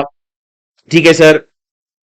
सर क्या आपको मेरी बात समझ आ रही है? हम सेक्शन 179 पढ़ रहे हैं। उसके बाद सर मैंने आपको क्या पूछा, क्या शेयर होल्डर बोर्ड के पावर एक्सरसाइज कर सकते हैं? ना जी ना, शेयर होल्डर बिल्कुल भी बोर्ड के पावर एक्सरसाइज नहीं कर सकते। फिर 3 केसेस है सर एक्सेप्शन। पहला, अगर बोर्ड ऑफ डायरेक्टर का मालाफाइड एक्शन है, मतलब मालाफाइड तरीके से या फिर गलत तरीके से काम कर रहा है। दूसरा, अगर सारे के सारे डायरेक्टर्स इंटरेस्टेड हो गए। और तीसरा, अगर मैनेजमेंट में डेडलॉक हो गया तो फिर किसको इंटरफियर करना पड़ेगा सर? आपके शेयर होल्डर को इंटरफियर करना पड़ेगा।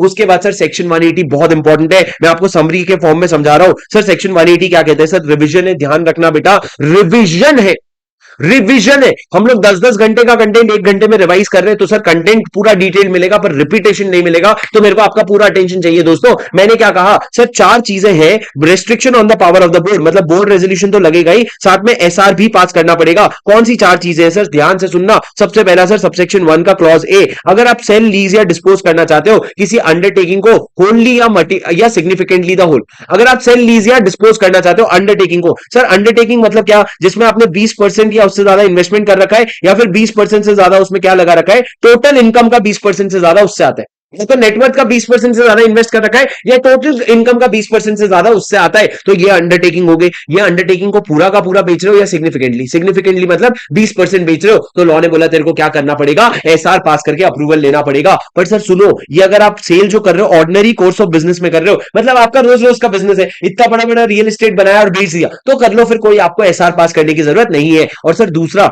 मान लो अगर आपने एसआर पास किए बिना बेच दिया, तो सामने वाले को क्या गुड टाइटल मिलेगा? तो लॉ ने बोला अगर उसने गुड फेथ में खरीदा है और उसने अपना नेसेसरी ड्यू डिलीजेंस कर लिया, फिर भी उसको नहीं पता चला ना, तो उसको गुड टाइटल मिलेगा, उसके टाइटल को अफेक्ट नहीं होगा। सर ये आपका पहला वाला पॉइंट था।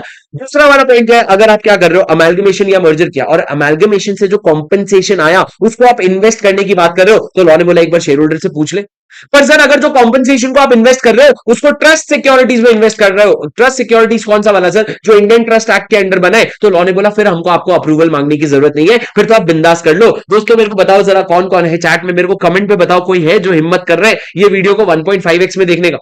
कोई है जो 1.5x पे वीडियो को देख रहा है? और हद तो तब हो जाए जब 2x पे देख रहे हो। पर मेरी बात सुनो दोस्तों, 1x पे देखो, मैं ऑलरेडी 3x पे चल रहा हूं। मेरी बात सुनो, दूसरा वाला क्या हो गया? अमेलगमेशन और मर्जर हो गया। तीसरा वाला क्या हो गया? एल सर, एल नहीं वो वाला नहीं। एल मतलब क्या सर? अगर आपका एग्जिस्टिंग बोरिंग प्लस जो प्रपोज बोरिंग है वो लिमिट से ज्यादा है। लिमिट क्या है? Paid up share capital plus free reserve plus security premium account. Sir ये लिमिट से ज्यादा है। सर देखो सिक्योरिटी प्रीमियम अकाउंट तो क्वेश्चन में दिया रहेगा। सर फ्री रिजर्व मतलब क्या? हर वो रिजर्व जो डिविडेंड के डिस्ट्रीब्यूशन के लिए अवेलेबल है, डिविडेंड के डिस्ट्रीब्यूशन के लिए अवेलेबल है। Sir paid up share capital में प्रेफरेंस भी आ जाता है और इक्विटी भी आ जाता है, प्रेफरेंस भी आ जाता है और इक्विटी भी आ जाता है। सर अब एग्जिस्टिंग और प्रपोज्ड बोरिंग में आप अपने कंपनी का सारा बोरिंग लोगे, पर ध्यान रखना अगर सर आपने कोई टेम्पररी लोन ले रखा है, किससे? कंपनी के बैंकर से, और वो भी ऑर्डिनरी कोर्स ऑफ बिजनेस में, तो सर उसको आप इंक्लूड नहीं करोगे। सर टेम्पररी लोन मतलब क्या? जो पेबल ऑन डिमांड है या फिर जो 6 महीने के अंदर अंदर पेबल है, वो अगर आपने कंपनी के बैंकर से लिया है ना और ऑर्डिनरी कोर्स ऑफ बिजनेस में, तो उसको ऊपर की लिमिट में इंक्लूड नहीं करोगे। पर सर यही पैसा जो है ना, अगर आपने केपेक्स को फाइनेंस करने के लिए लिया था, कैपिटल एक्सपेंडिचर के लिए लिया था, तो आपको इंक्लूड करना पड़ेगा।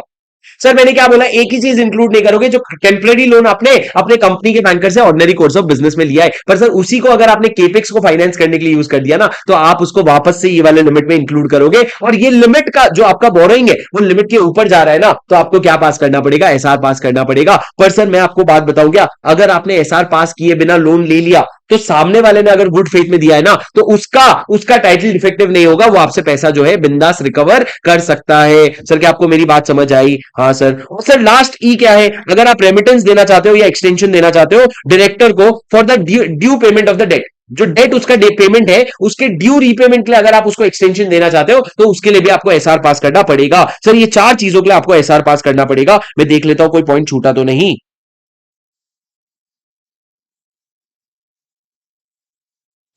कुछ नहीं छोटा रे, सब हो गया सर। मेरे को एक बात बताओ, ये सारी चीजें हो गई और इसमें कुछ आपको पढ़ने की जरूरत नहीं है सर। अब उसके बाद 3 सेक्शन और पढ़ लो मेरे साथ सर। सेक्शन 181, 182, 183। देखो तो इसको एक पेज में समराइज कर सकते हैं क्या? 181 ये कहता है कि अगर एक पब्लिक कंपनी है या प्राइवेट कंपनी है, अगर एक पब्लिक कंपनी है या प्राइवेट कंपनी है, वो अगर चैरिटेबल कॉन्ट्रीब्यूशन करना चाहती है ना, तो वो कर सकती है। पर सर अगर वो 5% of average net profit of 3 financial year, पिछले 3 साल के नेट प्रॉफिट के 5% से ज्यादा अगर है ना, 3 साल के नेट प्रॉफिट के 5% से ज्यादा अगर है ना, तो आपको क्या करना पड़ेगा? शेयर होल्डर का ओआर से अप्रूवल लेना पड़ेगा। पर लिमिट के कम है तो बोर्ड रेजोल्यूशन से काम हो जाएगा। सर लिमिट क्या है? पिछले 3 फाइनेंशियल ईयर के एवरेज नेट प्रॉफिट का 5% या उससे ज्यादा।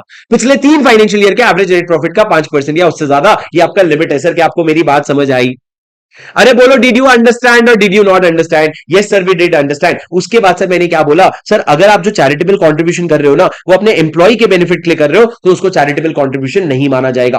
सर मेरे को एक बात बताओ, अगर पिछले 3 फाइनेंशियल ईयर में मेरा 10 करोड़ 10 करोड़ 10 करोड़ का प्रॉफिट था, 10 करोड़ का एवरेज कितना आ गया सर? 10 करोड़ आ गया एवरेज, उसका 5% यानी कि क्या? मैं अबे 5% यानी कि क्या? 50 लाख तक का क्या कर सकता हूं मैं? अपना इन्वेस्टमेंट, मैं अपना चैरिटी कर सकता हूं। सर इस साल करंट ईयर में मेरा लॉस है और मैं बोल रहा हूं 40 लाख का चैरिटेबल कंट्रीब्यूशन करूंगा। करंट ईयर में मेरा लॉस है, क्या मैं चैरिटेबल कंट्रीब्यूशन कर सकता हूं? लॉ ने बोला यस, आपको करंट ईयर के लॉस से कोई फर्क नहीं पड़ता, आपको पिछले 3 साल का एवरेज देखना है। सर करंट ईयर के लॉस से कोई भी फर्क नहीं पड़ता है। उसके बाद मैंने क्या कहा? सर 182 पॉलिटिकल कंट्रीब्यूशन की बात करता है। क्या पॉलिटिकल कंट्रीब्यूशन की कोई लिमिट है? ना जी ना सर। मोदी जी ने बोला कोई पॉलिटिकल कंट्रीब्यूशन की लिमिट नहीं है, बस हमारी एक शर्त है, जो भी पॉलिटिकल कंट्रीब्यूशन तुम करोगे ना, उसको बोर्ड रेजोल्यूशन से अप्रूव करवाना। और बहुत बड़ी शर्त, बोर्ड मीटिंग में करवाना, रेजोल्यूशन बाय सर्कुलेशन नहीं चलेगा। अब सर मेरी बात सुनो, बोर्ड मीटिंग में नहीं चलेगा, ये तो हम समझ गए। उसके बाद और बताओ सर, और कुछ बताओ, अच्छा लग रहा है। सर मेरी बात सुनो, बोर्ड रेजोल्यूशन से करोगे बोर्ड मीटिंग। अब दो कंपनी से जो प्रोहिबिटेड है क्या करने से पॉलिटिकल कंट्रीब्यूशन, पहला हो गया गवर्नमेंट कंपनी और दूसरा वो जिसको 3 फाइनेंशियल ईयर हुए। सर फाइनेंशियल ईयर पे अपना बहुत डिटेल डिस्कशन था, याद रखना। एक company which is in existence for less than 3 financial year, अगर तुमको 3 फाइनेंशियल ईयर नहीं हुए ना, तो लॉ कहता है तुम पॉलिटिकल कंट्रीब्यूशन नहीं कर सकते। अब सर कुछ चीजों को डीम्ड पॉलिटिकल कंट्रीब्यूशन मान लिया जाएगा। मतलब क्या? अगर आप किसी ऐसे पर्सन को पैसा दे रहे हो, अगर आप किसी ऐसे पर्सन को कंट्रीब्यूट कर रहे हो जो ऐसी हरकतें कर रहा है जिससे पॉलिटिकल पार्टी का सपोर्ट अफेक्ट होगा, पॉलिटिकल पार्टी को जो सपोर्ट है ना वो लाइकली अफेक्ट होगा, तो लॉ ने कहा ये वाला पैसा पॉलिटिकल कंट्रीब्यूशन मान लिया जाएगा। दूसरा, अगर आप पॉलिटिकल पार्टी के सोवेनिर्स में, ब्रोशर्स में, पैम्पलेट्स में क्या कर रहे हो? एडवर्टाइजमेंट कर रहे हो, तो लॉ ने बोला समझा है क्या हमको? कुछ समझ रखा है क्या? उसको भी हम क्या मान लेंगे? डीम्ड एडवर्टाइजमेंट मान लेंगे, डीम्ड पॉलिटिकल कंट्रीब्यूशन मान लेंगे। लॉ ने बोला सुन बे, पॉलिटिकल कंट्रीब्यूशन अगर कर रहे हैं ना, पीएनएल में अमाउंट दिखाना पड़ेगा तेरे को कि इतने का हमने पॉलिटिकल कंट्रीब्यूशन किया है। लेकिन सर वो तो ठीक है, साथ साथ में आपको बोर्ड ध्यान रखना पड़ेगा पॉलिटिकल कंट्रीब्यूशन का। सर या तो अकाउंट पे ही चेक से होगा, या अकाउंट पे ही बैंक ड्राफ्ट से होगा, या कोई भी और इलेक्ट्रॉनिक क्लियरिंग सिस्टम से होगा, पर कैश में करने का मत सोचना। अकाउंट पे ही चेक, अकाउंट पे ही बैंक ड्राफ्ट, या फिर इलेक्ट्रॉनिक क्लियरिंग सिस्टम। उसके बाद सर पीएनएल में डिस्क्लोज नहीं करना पड़ेगा अगर तुम इलेक्टोरल ट्रस्ट कंपनी के थ्रू रूट कर रहे हो। किसके through? Electoral trust company. Sir वैसे अगर आप बीजेपी को 10 करोड़ दे रहे हो, अडानी को कांग्रेस को 10 करोड़ दे रहे हो, तो सर दोनों का अलग अलग आपको दिखाना पड़ता है। पर दोनों को अलग अलग देने की जगह अगर आपने इलेक्टोरल ट्रस्ट कंपनी में डाल दिया ना, तो लॉ कहता है फिर तेरे को स्प्लिट नहीं दिखाना पड़ेगा। फिर तू बोल सकता है पीएनएल में कि मैंने सीधा सीधा 20 करोड़ दिया इलेक्टोरल ट्रस्ट कंपनी को, मेरे को बीजेपी को कितना, कांग्रेस को कितना, वो दिखाना नहीं पड़ेगा। और सर लास्ट में अगर आपने कॉन्ट्रावेंशन किया ना, तो आप पे पेनल्टी लगेगी। कितने की पेनल्टी लगेगी सर? आपको पेनल्टी लगेगी up to 5 times the amount of contribution company को, और ऑफिसर इन डिफॉल्ट को तो 6 महीने तक की जेल भी होगी, और साथ में 5 गुना का क्या लगेगा? पेनल्टी देना पड़ेगा। सर ये पूरा प्रोविजन है आपके सेक्शन 182 का, जो बात करता है पॉलिटिकल कंट्रीब्यूशन के बारे में। पर सर आपको एक बात बताओ, पॉलिटिकल कंट्रीब्यूशन का जो प्रोविजन है ना, it is not withstanding anything contained in any other provision of this act. मतलब ये पूरे एक्ट को क्या करता है? ओवरराइड कर डालता है। उसके बाद सर 183 क्या कहता है? बहुत आसान है, contribution to national defence fund. Law कहता है यहां पे कहीं नहीं रोक लगाएंगे, हम तो ये बोल रहे हैं not withstanding this act, not withstanding MOA, AOA, agreement, कुछ भी विथस्टैंडिंग नहीं करेंगे। सबसे ऊपर ये है, वो कह रहा है कि कोई बोर्ड ऑफ डायरेक्टर है, या बोर्ड ऑफ डायरेक्टर का कोई पावर एक्सरसाइज करता हुआ बंदा, या शेयर होल्डर है जो जनरल मीटिंग में चाहते हैं कि हम पैसा एनडीएफ को डोनेट करें, नेशनल डिफेंस फंड को, या सिमिलर फंड को डोनेट करें, लॉ कहता है तुम डोनेट कर सकते हो, कंट्रीब्यूट कर सकते हो, कोई तुमको नहीं रोकेगा। और साथ साथ में तुम अपने पीएनएल में टोटल अमाउंट डिस्क्लोज भी करोगे। क्या करोगे? पीएनएल में टोटल अमाउंट डिस्क्लोज भी करोगे कि हमने नेशनल डिफेंस फंड को कितना कंट्रीब्यूट किया है। सर क्या मोड वगैरह की बातें, कोई टाइम लिमिट, कुछ भी हमने बताया नहीं है, सिर्फ हमने बेसिक इतना सा बताया है कि तुम कंट्रीब्यूट कर सकते हो। उसके बाद सर आ जाओ सेक्शन 184, 185, 186, बहुत बड़े बड़े प्रोविजन है। 184, 185, 186, मेरे को आपका इसमें 100% अटेंशन चाहिए, मेरी बात एकदम ध्यान से सुनना। सर 184 क्या कहता है बेटा? 184 कहता है दो तरह का डिस्क्लोजर देना है, जो एक जनरल डिस्क्लोजर हो गया, एक स्पेसिफिक डिस्क्लोजर हो गया। मेरी बात एकदम ध्यान से सुनना। वो कहता है हर डायरेक्टर जो है ना कंपनी को जाकर के एमबीपी 1 फाइल करेगा, और एमबीपी 1 में वो अपना कंसर्न या इंटरेस्ट बताएगा। बॉडी कॉर्पोरेट में, कंपनी में, फर्म्स में, एसोसिएशन ऑफ इंडिविजुअल्स में, हर जगह वो अपना कंसर्न या इंटरेस्ट बताएगा जहां जहां पे वो इंटरेस्ट रखता है, और कंपनी को बताएगा। कंपनी को बताएगा यानी कि सर बोर्ड ऑफ डायरेक्टर को बताएगा। कब बताएगा सर बोर्ड ऑफ डायरेक्टर को? आपका जो फर्स्ट बोर्ड मीटिंग है जो आप अटेंड कर रहे हो उसमें बताओगे, फर्स्ट बोर्ड मीटिंग हर फाइनेंशियल ईयर का उसमें बताओगे, और कभी भी आपका कंसर्न या इंटरेस्ट चेंज होता है या अफेक्ट होता है ना, तब आपको डिस्क्लोज करना पड़ेगा एमबीपी 1 में। ये क्या हो गया सर? ये बेसिक पॉइंट हो गया जिसमें हमने समझा कि आपको जनरल डिस्क्लोजर देना पड़ता है। फिर बात करते हैं स्पेशल डिस्क्लोजर की। सर स्पेशल डिस्क्लोजर में क्या करोगे आप? स्पेसिफिक डिस्क्लोजर में मेरी बात ध्यान से सुनना। सर अगर ये कंपनी है, कंपनी अगर किसी के साथ कोई कॉन्ट्रैक्ट या अरेंजमेंट कर रही है जिसमें आपका जो डायरेक्टर है ना वो अगर इसमें इंटरेस्टेड है, तो डायरेक्टर अपना कंसर्न डिस्क्लोज करेगा और वो उस ट्रांजैक्शन में पार्टिसिपेट नहीं करेगा। पर सर इंटरेस्टेड मतलब क्या? जब आप कह रहे हो इंटरेस्टेड है, तो इंटरेस्टेड मतलब क्या?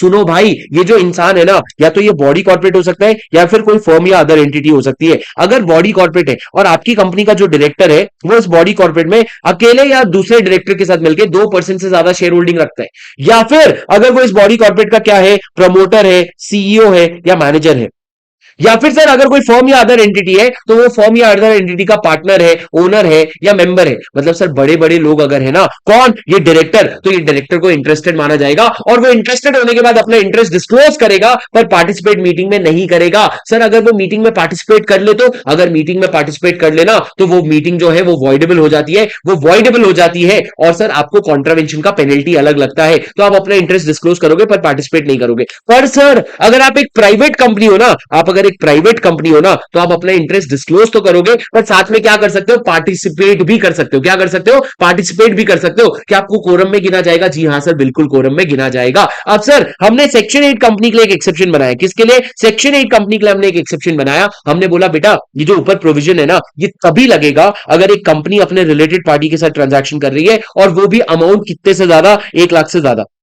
अगर 1 लाख से ज्यादा का ट्रांजैक्शन कर रहे हो तभी आपको ये प्रोविजन एप्लीकेबल होगा, अगर आप एक अगर आप एक सेक्शन 8 कंपनी हो। और सर लास्ट मेरी बात ध्यान से सुनना, बहुत इंपॉर्टेंट, ये एग्जाम का एक पॉइंट भी है। सर अगर एक कंपनी और दूसरी कंपनी के बीच में कोई कॉन्ट्रैक्ट या अरेंजमेंट हो रहा है ना, तो इस कंपनी के डायरेक्टर को इसमें इंटरेस्टेड तभी माना जाएगा अगर वो 2% या उससे ज्यादा paid up share capital hold करते हैं, तभी माना जाएगा सर, वरना इंटरेस्टेड नहीं माना जाएगा। अगर 2% या उससे ज्यादा paid up share capital hold करता है तभी उसको इंटरेस्टेड माना जाएगा, वरना इंटरेस्टेड नहीं मानोगे। सर मतलब क्या? रुक जाओ। तो सर मैंने क्या कहा, कंपनी को जो है 2% of the paid up share capital तक का अगर होल्ड नहीं करते तो इंटरेस्टेड नहीं माना जाएगा। इसका मतलब क्या? इसका मतलब बेटा सिंपल है कि अगर आप दो कंपनी के बीच में ट्रांजैक्शन हो रहा है ना, कितने कंपनी के बीच में? 2 कंपनी के बीच में ट्रांजैक्शन हो रहा है ना, तो फिर सर आप ये प्रमोटर, सीईओ, मैनेजर वाला मत देखना। अगर 2 कंपनी के बीच में ट्रांजैक्शन हो रहा है और अगर ये डायरेक्टर जो है दूसरे कंपनी में paid up share capital hold करता है ना, तभी इंटरेस्टेड मानना, वरना मत मानना, वरना कोई बात ही नहीं करनी है। सर समझे? ये हो गया सर आपका 184 का पूरा प्रोविजन। अब आ जाओ सर 185 की तरफ। 185 किस बारे में बात करते हैं दोस्तों? बहुत बड़ी ध्यान से सुनना। 185 किस बारे में बात करते हैं? ध्यान से सुनना, लोन टू डायरेक्टर के बारे में। मैंने आपको बताया था ये जो है चार चार डब्बे में इसको याद करना है। सबसे पहले सर अपने को याद करना है प्रोहिबिशन। प्रोहिबिशन क्या कहता है सर? लॉ ये कहता है कि कोई भी कंपनी जो है ना वो लोन, गारंटी या सिक्योरिटी नहीं दे सकती। किसको नहीं दे सकती? अपने किसी डायरेक्टर को, या डायरेक्टर के रिलेटिव को, या डायरेक्टर के पार्टनर को, या फिर सर अपने कंपनी के होल्डिंग कंपनी के डायरेक्टर को, होल्डिंग कंपनी के डायरेक्टर के रिलेटिव को या पार्टनर को, या फिर सर कोई ऐसे फर्म को जिसमें आपकी कंपनी का डायरेक्टर या आपकी कंपनी का होल्डिंग कंपनी का डायरेक्टर या फिर सर उनका रिलेटिव जो है ना वो यहां पे पार्टनर हो ना, तो ये फर्म को भी आप लोन नहीं दे सकते। मतलब सर किसको किसको? आप सर समझो, कंपनी के डायरेक्टर को, उसके रिलेटिव या पार्टनर को, होल्डिंग कंपनी के डायरेक्टर को, उसके रिलेटिव या पार्टनर को, या फिर सर ऐसी फर्म जहां पे आपकी कंपनी का डायरेक्टर या आपकी होल्डिंग कंपनी का डायरेक्टर या उनके रिलेटिव जो है वो पार्टनर है ना, तो उनको भी आप क्या नहीं दे सकते? उनको भी लोन नहीं दे सकते। सर ये प्रोहिबिशन हो गया। उसके बाद हमने ये भी कहा कि अगर एक कंपनी है वो किसी ऐसे प्राइवेट कंपनी को या बॉडी कॉर्पोरेट को लोन दे रही है, प्राइवेट कंपनी या बॉडी कॉर्पोरेट को लोन दे रही है जिसमें आपकी कंपनी का जो डायरेक्टर है ना वो इंटरेस्टेड है, तो लॉ ने बोला देना नहीं। अगर तेरे को देना है ना तो तू सबसे पहले एसआर पास करना, और दूसरा एसआर पास करने के बाद तेरे को एक और चीज करना पड़ेगा, ये ध्यान रखना पड़ेगा कि जो लोन का पैसा है ना ये प्रिंसिपल बिजनेस एक्टिविटी के लिए यूज हो रहा है, उसके अलावा किसी चीज के लिए यूज नहीं हो रहा है। सर जब आप एसआर पास करोगे ना उसमें पूरा डिटेल्स देना, फुल पर्टिकुलर्स देना कि जो लोन हम दे रहे क्यों दे रहे, क्या अमाउंट है, क्या जस्टिफिकेशन है, सारी चीजें बताना। पर सर एक बात बताओ, इंटरेस्टेड मतलब क्या? इंटरेस्टेड मतलब क्या? वही जो 185 में पढ़ा ना। ना लाइफ इतनी इजी थोड़ी है सर। इंटरेस्टेड बनने के लिए इन्होंने बोला अगर एक प्राइवेट कंपनी को लोन दे रहे हो और अगर आपकी कंपनी का डायरेक्टर उस प्राइवेट कंपनी में डायरेक्टर है या मेंबर है तो फिर सर इंटरेस्टेड माना जाएगा।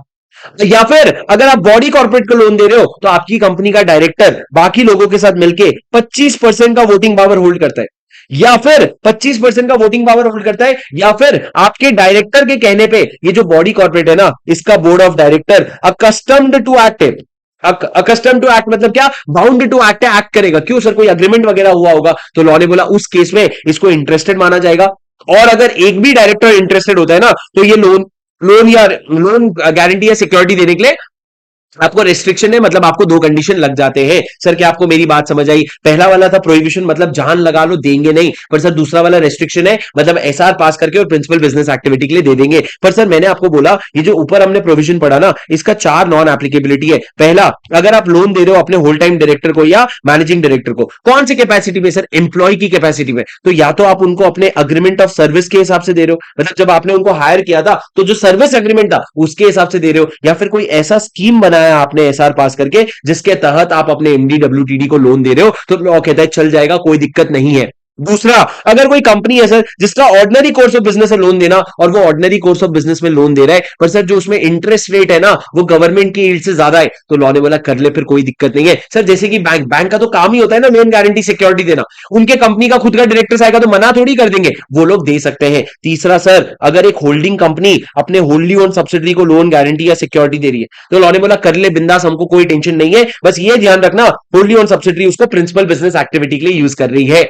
सर और चौथा, अगर एक होल्डिंग कंपनी अपने सब्सिडरी कंपनी को लोन गारंटी सिक्योरिटी नहीं, अगर सब्सिडरी कंपनी को गारंटी या सिक्योरिटी दे रही है वो भी प्रिंसिपल बिजनेस एक्टिविटी के लिए, तो ये प्रोविजन आपको अप्लाई नहीं होगा, कोई रेस्ट्रिक्शन आपको एप्लीकेबल नहीं होगा। सर ये 4 पॉइंट हो गए नॉन एप्लीकेबिलिटी के। उसके बाद सर इनका मन नहीं भरा और इन्होंने बोला 3 और पॉइंट लिखेंगे एग्जेम्पशन के लिए। 3 और कंपनीज है जिनको ये प्रोविजन एप्लीकेबल नहीं होगा। सर सबसे पहला गवर्नमेंट कंपनी, गवर्नमेंट कंपनी जिसने अपने कंसर्न गवर्नमेंट का अप्रूवल ले लिया है, सीजी का या एसजी का, जिसका भी आपने अप्रूवल ले लिया है कि भाई मैं 185 का कंप्लायंस नहीं करूंगा, तो जा माफ किया तेरे को, कोई दिक्कत नहीं है। दूसरा सर, अगर आप एक प्राइवेट कंपनी हो, अगर एक प्राइवेट कंपनी हो जो 3 कंडीशन मीट करता है, बहुत इंपॉर्टेंट है सर, इस पे क्वेश्चन बहुत बेहतरीन आया था सर। प्राइवेट कंपनी जो 3 कंडीशन मीट करता है, पहला कंडीशन आपका कोई बॉडी कॉर्पोरेट शेयर होल्डर नहीं है, आपका कोई बीसी, कोई भी बीसी शेयर होल्डर नहीं है। दाऊद इब्राहिम का शेयर होल्डर हो सकता है सर, बीसी होगा वो, पर इंडिविजुअल है तो वो शेयर होल्डर हो सकता है। आपकी कंपनी का कोई बॉडी कॉर्पोरेट शेयर होल्डर नहीं होना चाहिए। दूसरा सर, आपकी कंपनी का जो बोरिंग है ना वो एक लिमिट से कम होना चाहिए। लिमिट क्या है सर? लिमिट है 2 times of paid up share capital, या 50 करोड़ का लिमिट है सर, उससे आपका बोरिंग जो है वो कम होना चाहिए। और तीसरा, आपके कोई भी बोरिंग में डिफॉल्ट नहीं हुआ होना चाहिए, तो ये प्राइवेट कंपनी को सेक्शन 185 नहीं लगेगा। और सर तीसरा, अगर आपकी निधि है, निधि कंपनी है और निधि कंपनी ने अपने डायरेक्टर को लोन दिया in the capacity of a member, और ये जो लोन आपने दिया ना या आपने अपने अकाउंट्स में डिस्क्लोज कर दिया, तो लॉ कहता है कोई बात नहीं यार, फिर तेरे को 185 एप्लीकेबल करवा के कोई फायदा नहीं है, फिर तेरे को 185 एप्लीकेबल करवा के कोई फायदा नहीं है। सर क्या आपको मेरी बात समझ आई? अरे दोस्तों, एग्जेम्पशन और ये क्या तीनों चीजें आपको मेरे को समझ आई? गवर्नमेंट कंपनी, प्राइवेट कंपनी और निधि कंपनी। सर ये 4 पार्ट में आपका डिवाइड हो जाता है सेक्शन 185। तुम लोगों को अगर चाहिए, जो रिकॉर्डिंग देख रहे हैं, तुम लोग पॉज करके एक बार पूरा पढ़ लेना, मैं बस देख लेता हूं कोई पॉइंट छूटा तो नहीं। सर कॉन्ट्रावेंशन का पेनल्टी, अगर आपने कॉन्ट्रावेंशन किया 185 का, तो 3 लोगों को पेनल्टी लगती है, कंपनी को, ऑफिसर इन डिफॉल्ट को और पर्सन जिनको लोन गारंटी या सिक्योरिटी दिया है। सर किसको किसको? कंपनी को और ऑफिसर इन डिफॉल्ट और जिसने लोन गारंटी सिक्योरिटी दिया। कंपनी को तो 5 से 25 लाख, तीनों को 5 से 25 लाख लगेगा, तीनों का सेम है 5 से 25 लाख। लेकिन जेल जो है ना सर, ऑफिसर इन डिफॉल्ट और इसको 6 महीने तक का जेल हो सकता है, 6 महीने तक का जेल हो सकता है। उसके बाद सर कॉन्सेप्ट नोट में बहुत बेहतरीन पॉइंट्स है जो एग्जाम पॉइंट ऑफ व्यू से इंपॉर्टेंट है, वो आप लोग खुद से पढ़ लेना, वो अपन ने क्लास में वैसे भी डिस्कस कर लिया। आप लोगों ने खुद से पढ़ लेना चाहिए उसको। सर उसके बाद आ जाओ नेक्स्ट सेक्शन पे, जो है सेक्शन 186। मेरी बात ध्यान से सुनो सर, ये नोट्स आप मेरे से कहीं मत मांगना, ये रफ नोट्स है मेरे पास, इसका ट्रैक नहीं रहेगा। आप लोगों को रफ में लिखवा रहा हूं बस आपका कॉन्सेप्ट बनाने के लिए। क्लास वाले बच्चे तुम्हारा ये नोट स्क्रिबल नोट्स में पूरा आपको ऐसा का ऐसा मिल जाएगा। अब मेरी बात सुनो सर, सेक्शन 186 क्या कहता है? बेहतरीन सेक्शन है सर, ध्यान से सुनना। सर सेक्शन 186 ये कहता है कि आपकी कंपनी अगर लोन गारंटी सिक्योरिटी या इन्वेस्टमेंट करना चाहती है, आपको ये सेक्शन का कंप्लायंस करना पड़ेगा। सब सेक्शन 1 अलग ही राह पे चल रहा है सर। वो कहता है कोई भी कंपनी 2 लेयर से ज्यादा इन्वेस्टमेंट कंपनी को एंगेज नहीं कर सकती, 2 लेयर से ज्यादा इन्वेस्टमेंट कंपनी को एंगेज नहीं कर सकती। सर इन्वेस्टमेंट कंपनी मतलब क्या? जिसका प्रिंसिपल बिजनेस क्या है? Acquisition of securities. Principal business क्या है? Acquisition of securities. पर सर इन्वेस्टमेंट कंपनी, मेरी बात ध्यान से सुनो सर, इन्वेस्टमेंट कंपनी 2 तरह का होता है। इन्वेस्टमेंट कंपनी 2 तरीके से बन सकते हो आप। आपको इन्वेस्टमेंट कंपनी मान लिया जाएगा अगर आपका असेट, टोटल एसेट का 50% या ज्यादा, उससे ज्यादा, अगर आपके टोटल एसेट का 50% या उससे ज्यादा कहां से आ रहा है? ये वाले इन्वेस्टमेंट कंपनी से आ रहा है। और दूसरा इन्वेस्टमेंट से आ रहा है, या दूसरा आपके टोटल इनकम का 50% या उससे ज्यादा आपको यहां से आ रहा है। टोटल इनकम का 50% या उससे ज्यादा आपको यहां से आ रहा है, इन्वेस्टमेंट इनकम आ रहा है, तो आपको इन्वेस्टमेंट कंपनी मान लिया जाएगा। बट सर सुनो, 2 केस में आपको एक्सेप्शन दिया गया है। अगर एक कंपनी इंडिया के बाहर की कंपनी को अक्वायर कर लिया, और जो बाहर वाली कंपनी है ना, multiple layers of investment company में इन्वेस्ट कर रखी है वहां के लॉ के हिसाब से, तो लॉ ने बोला चलता है। मैंने आपको क्या समझाया था जब टाटा मोटर्स टेस्ला को अक्वायर करने गया, वो वाला एग्जांपल। तो अगर इंडिया के बाहर की कंपनी को अक्वायर कर रहे हो और उसके मल्टीपल लेयर्स है तो चल जाएगा। दूसरा, अगर आपकी किसी सब्सिडरी कंपनी को 1 से 2 से ज्यादा लेयर चाहिए इंडिया किसी लॉ के कंप्लायंस के लिए, तो लॉ ने बोला जान दे यार, मेरे को दिमाग नहीं लगाना है। सर पर एक चीज ये ध्यान रखना, इन्वेस्टमेंट कंपनी तभी माने जाओगे अगर आपके टोटल एसेट का 50% या उससे ज्यादा इन्वेस्टमेंट एसेट है, या टोटल इनकम का 50% या उससे ज्यादा वो वाले एसेट से आता है, तभी जाके आपको इन्वेस्टमेंट कंपनी माना जाएगा। उसके बाद सर मैंने क्या कहा? उसके बाद मैंने ये कहा कि आपका लोन गारंटी और इन्वेस्टमेंट तो हो गया। उसके बाद मैंने कहा अब तो असल में प्रोविजन शुरू होगा। सर प्रोविजन ये है कि अगर एक कंपनी है वो लोन क्या करना चाहती है, लोन गारंटी या सिक्योरिटी देना चाहती है। किसको सर? किसी पर्सन को या किसी बॉडी कॉर्पोरेट को। Person other than employ, employ नहीं हो सकता सर, एम्प्लॉय के अलावा किसी पर्सन को। या अगर आप इन्वेस्टमेंट करना चाहते हो बाई वे ऑफ एक्विजिशन या सब्सक्रिप्शन, किसमें? किसी बॉडी कॉर्पोरेट के सिक्योरिटीज में, तो लॉ ने बोला करना ही है ना, कर ले, लेकिन एक लिमिट है। लिमिट क्या है सर? लिमिट है 100% of free reserve plus security premium, या फिर 60% of paid up share capital plus free reserve plus security premium. ये दोनों में से विच एवर इज हायर, ये आपका लिमिट है। ये लिमिट के ऊपर जाकर के अगर आप लोन गारंटी सिक्योरिटी या इन्वेस्टमेंट कर रहे हो ना, तो हमने बोला बेटा तेरे को कंप्लायंसेस करने पड़ेंगे। सर सबसे पहला बोर्ड रेजोल्यूशन पास करना पड़ेगा, चाहे लिमिट के अंदर हो या लिमिट के बाहर हो, आपको बोर्ड रेजोल्यूशन पास करना पड़ेगा। सर बोर्ड में रेजोल्यूशन में consent of all directors who are present लगेगा। जितने भी डायरेक्टर्स मीटिंग में आए ना, वो वोट करने से ना मना कर सकते हैं ना अगेंस्ट में वोट कर सकते हैं, उनको फेवर में ही वोट करना पड़ेगा। सर क्या बोर्ड रेजोल्यूशन को आरबीसी से कर लूं? नहीं भैया, बोर्ड मीटिंग में ही करना पड़ेगा, रेजोल्यूशन बाय सर्कुलेशन नहीं कर सकता, रेजोल्यूशन बाय सर्कुलेशन नहीं अलाउड है। उसके बाद सर दूसरा, आपको एसआर पास करना पड़ेगा। सर स्पेशल रेजोल्यूशन कब पास करोगे? अगर आप लिमिट के ऊपर जा रहे हो, अगर आप लिमिट के ऊपर जा रहे हो तभी एसआर पास करना पड़ेगा। लेकिन उसके भी एक्सेप्शन है सर। कौन सा एक्सेप्शन है? अगर आप लोन गारंटी या सिक्योरिटी अपने होली ओन सब्सिडरी या जॉइंट वेंचर को दे रहे हो, या अगर आप इन्वेस्टमेंट अपने होली ओन सब्सिडरी में कर रहे हो ना, तो आपको एसआर पास नहीं करना पड़ेगा। अरे माता दिमाग खराब कर दो हमारा, एसआर कब पास करना पड़ेगा? लिमिट के ऊपर हो तो। लेकिन लिमिट के ऊपर जा रहे हो, लिमिट क्या है सर? ये वाला लिमिट है। लिमिट के ऊपर जा रहे हो पर फिर भी होली ओन सब्सिडरी या जॉइंट वेंचर में लोन दे रहे हो या होली ओन सब्सिडरी में इन्वेस्ट कर रहे हो ना, तो आपको एसआर पास करना नहीं पड़ेगा। उसके बाद सर तीसरी बात सुनो मेरी, तीसरी बात, आपको पीएफआई का अप्रूवल लेना पड़ेगा, हमेशा लेना पड़ेगा सर। फिर पीएफआई का अप्रूवल लेने का भी एक एक्सेप्शन है। क्या एक्सेप्शन है? अगर आपका लिमिट के अंदर लोन गारंटी सिक्योरिटी इन्वेस्टमेंट है और आपने कोई डिफॉल्ट नहीं किया है ना, तो आपको फिर पीएफआई का अप्रूवल नहीं लेना पड़ेगा। बट अदरवाइज जिस पीएफआई से आपका टर्म लोन पेंडिंग है ना, उनका अप्रूवल लेना पड़ेगा। सर पर जिस पीएफआई से पैसा लिया था उसका लोन अग्रीमेंट बना था, लोन अग्रीमेंट में कहीं नहीं लिखा है कि आपको अप्रूवल लेना पड़ेगा, तब भी क्या अप्रूवल लेना पड़ेगा? हाँ ना भाई, लॉ कह रहे हैं ना अप्रूवल लेना पड़ेगा, तो आपको अप्रूवल लेना पड़ेगा। उसके बाद सर आपको डिस्क्लोजर देना पड़ेगा। डिस्क्लोजर में आप सारी चीजें बताओगे, पूरा फुल पर्टिकुलर्स बताओगे, और ये भी बताओगे सामने वाला पैसा कौन से पर्पस के लिए यूज करने वाला है, ये भी आपको बताना पड़ेगा। उसके बाद सर ध्यान रखना, जब भी कभी लोन वगैरह दे रहे हो ना, इंटरेस्ट रेट जो है वो गवर्नमेंट यील्ड से थोड़ा सा तो ज्यादा होना चाहिए, गवर्नमेंट यील्ड से थोड़ा सा ज्यादा होना चाहिए, उससे कम नहीं होना चाहिए। पर इसका भी एक एक्सेप्शन है सर, अगर एक सेक्शन 8 कंपनी है उसका 26% या उससे ज्यादा, अभी तक तो तुमको सिर्फ सेक्शन 8 कंपनी या तुमको गवर्नमेंट कंपनी परेशान करती थी। अब देखो, अगर एक सेक्शन 8 कंपनी है जिसका 26% से ज्यादा paid up share capital central government या स्टेट गवर्नमेंट होल्ड करता है, और ये कंपनी अगर लोन दे रही है ना, तो वो कम रेट पे भी, कम इंटरेस्ट रेट पे भी लोन दे सकती है। अगर वो क्यों लोन दे रही है? To fund industrial research and development. Industrial research and development को फंड करना है, और सर ये ही इनके ऑब्जेक्ट क्लॉज में लिखा है, यही इनका ऑब्जेक्टिव है, तो तुम लोग लोन दे सकते हो बेटा। इतना डिटेल में कौन रिविजन करवाता है? सर मैं। ओ भाई मैं। कुछ नहीं छोड़ेंगे, क्यों छोड़े भाई? जब सब पड़ा हुआ है तो क्यों छोड़ना है? अब मेरी बात सुनो सर, मैं देख लेता हूं कोई पॉइंट, लास्ट लास्ट के थोड़े से पॉइंट्स बचे हैं, बट उसके अलावा कोई पॉइंट बचा है क्या? मैं देख लेता हूं। सर सुनो सर, क्या मीटिंग का एजेंडा देना जरूरी है? क्या मीटिंग का एजेंडा देना जरूरी है? इतना इंपॉर्टेंट मीटिंग है जहां पे सारे लोग आकर के वोट करना जरूरी है, उसमें क्या एजेंडा देना जरूरी है? लॉ ने बोला नहीं, एजेंडा देना जरूरी नहीं है। उसके बाद सर ये पॉइंट 6 पॉइंट आप लोग खुद से पढ़ लेना, कोई नॉनसेंस है एकदम। उसके बाद सर, जब तक आपका डिफॉल्ट सब्सिस्ट करता है ना, तब तक आप लोग कोई लोन गारंटी सिक्योरिटी इन्वेस्टमेंट नहीं कर सकते। अगर मान लो पब्लिक से कोई डिपॉजिट लिया था और वो डिपॉजिट का रीपेमेंट नहीं हुआ है, तो आप लोग एलजीएसआई नहीं कर सकते। उसके बाद सर आपको एक रजिस्टर मेंटेन करना पड़ेगा बेटा। रजिस्टर कौन से फॉर्म में मेंटेन करोगे? एक रजिस्टर मेंटेन करोगे in the form MBP 2। MBP 2 form में रजिस्टर मेंटेन करोगे, उसमें आप अपने सारे लोन गारंटी सिक्योरिटी इन्वेस्टमेंट का पर्टिकुलर्स दोगे, डिटेल दोगे। सर सारी एंट्री क्रोनोलॉजिकली होगी, आप क्रोनोलॉजी समझो, क्रोनोलॉजिकली सारी एंट्री होगी 7 दिन के अंदर अंदर। उसके बाद सर उसको ऑथेंटिकेट कौन करेगा? कंपनी का कंपनी सेक्रेटरी या कोई भी पर्सन जिसको ऑथराइज किया आपने। और ऑथेंटिकेट करने के बाद किसके कस्टडी में रहेगा? सर ये वापस से सीएस या उनके कस्टडी में रहेगा। सर ये डॉक्यूमेंट को प्रिजर्व कितने साल तक करोगे? लॉ ने बोला परमानेंटली, जिंदगी भर, जब तक ये जान तुमको प्रिजर्व करना पड़ेगा। और सर बस यही सारी बातें लिखी है, यही सारी बातें लिखी है, बस यही बातें तो बाद में याद आएगी। उसके बाद सर लास्ट आपका नॉन एप्लीकेबिलिटी और एग्जेम्पशन। सर नॉन एप्लीकेबिलिटी में इन्होंने बोला देख बेटा, जब लोन गारंटी सिक्योरिटी और इन्वेस्टमेंट की बात कर रहे हैं ना, तो 3 कंपनीज को अप्लाई नहीं होगा। एक तो बैंकिंग कंपनी, और एक इंश्योरेंस कंपनी, और तीसरा हाउसिंग फाइनेंस कंपनी। और अगर जब तुम सिर्फ इन्वेस्टमेंट की बात करो ना, तो ये प्रोविजन 3 चीजों में अप्लाई नहीं होगा। पहला, इन्वेस्टमेंट कंपनी को अप्लाई नहीं होगा। दूसरा, जब तुम राइट शेयर्स को सब्सक्राइब कर रहे हो तब ये प्रोविजन अप्लाई नहीं होगा। तीसरा, अगर कोई नॉन बैंकिंग फाइनेंशियल कंपनी है जिसका प्रिंसिपल बिजनेस ही इन्वेस्टमेंट है, तो उसको भी अप्लाई नहीं होगा, उसको भी अप्लाई नहीं होगा। सर ये हो गया नॉन एप्लीकेबिलिटी।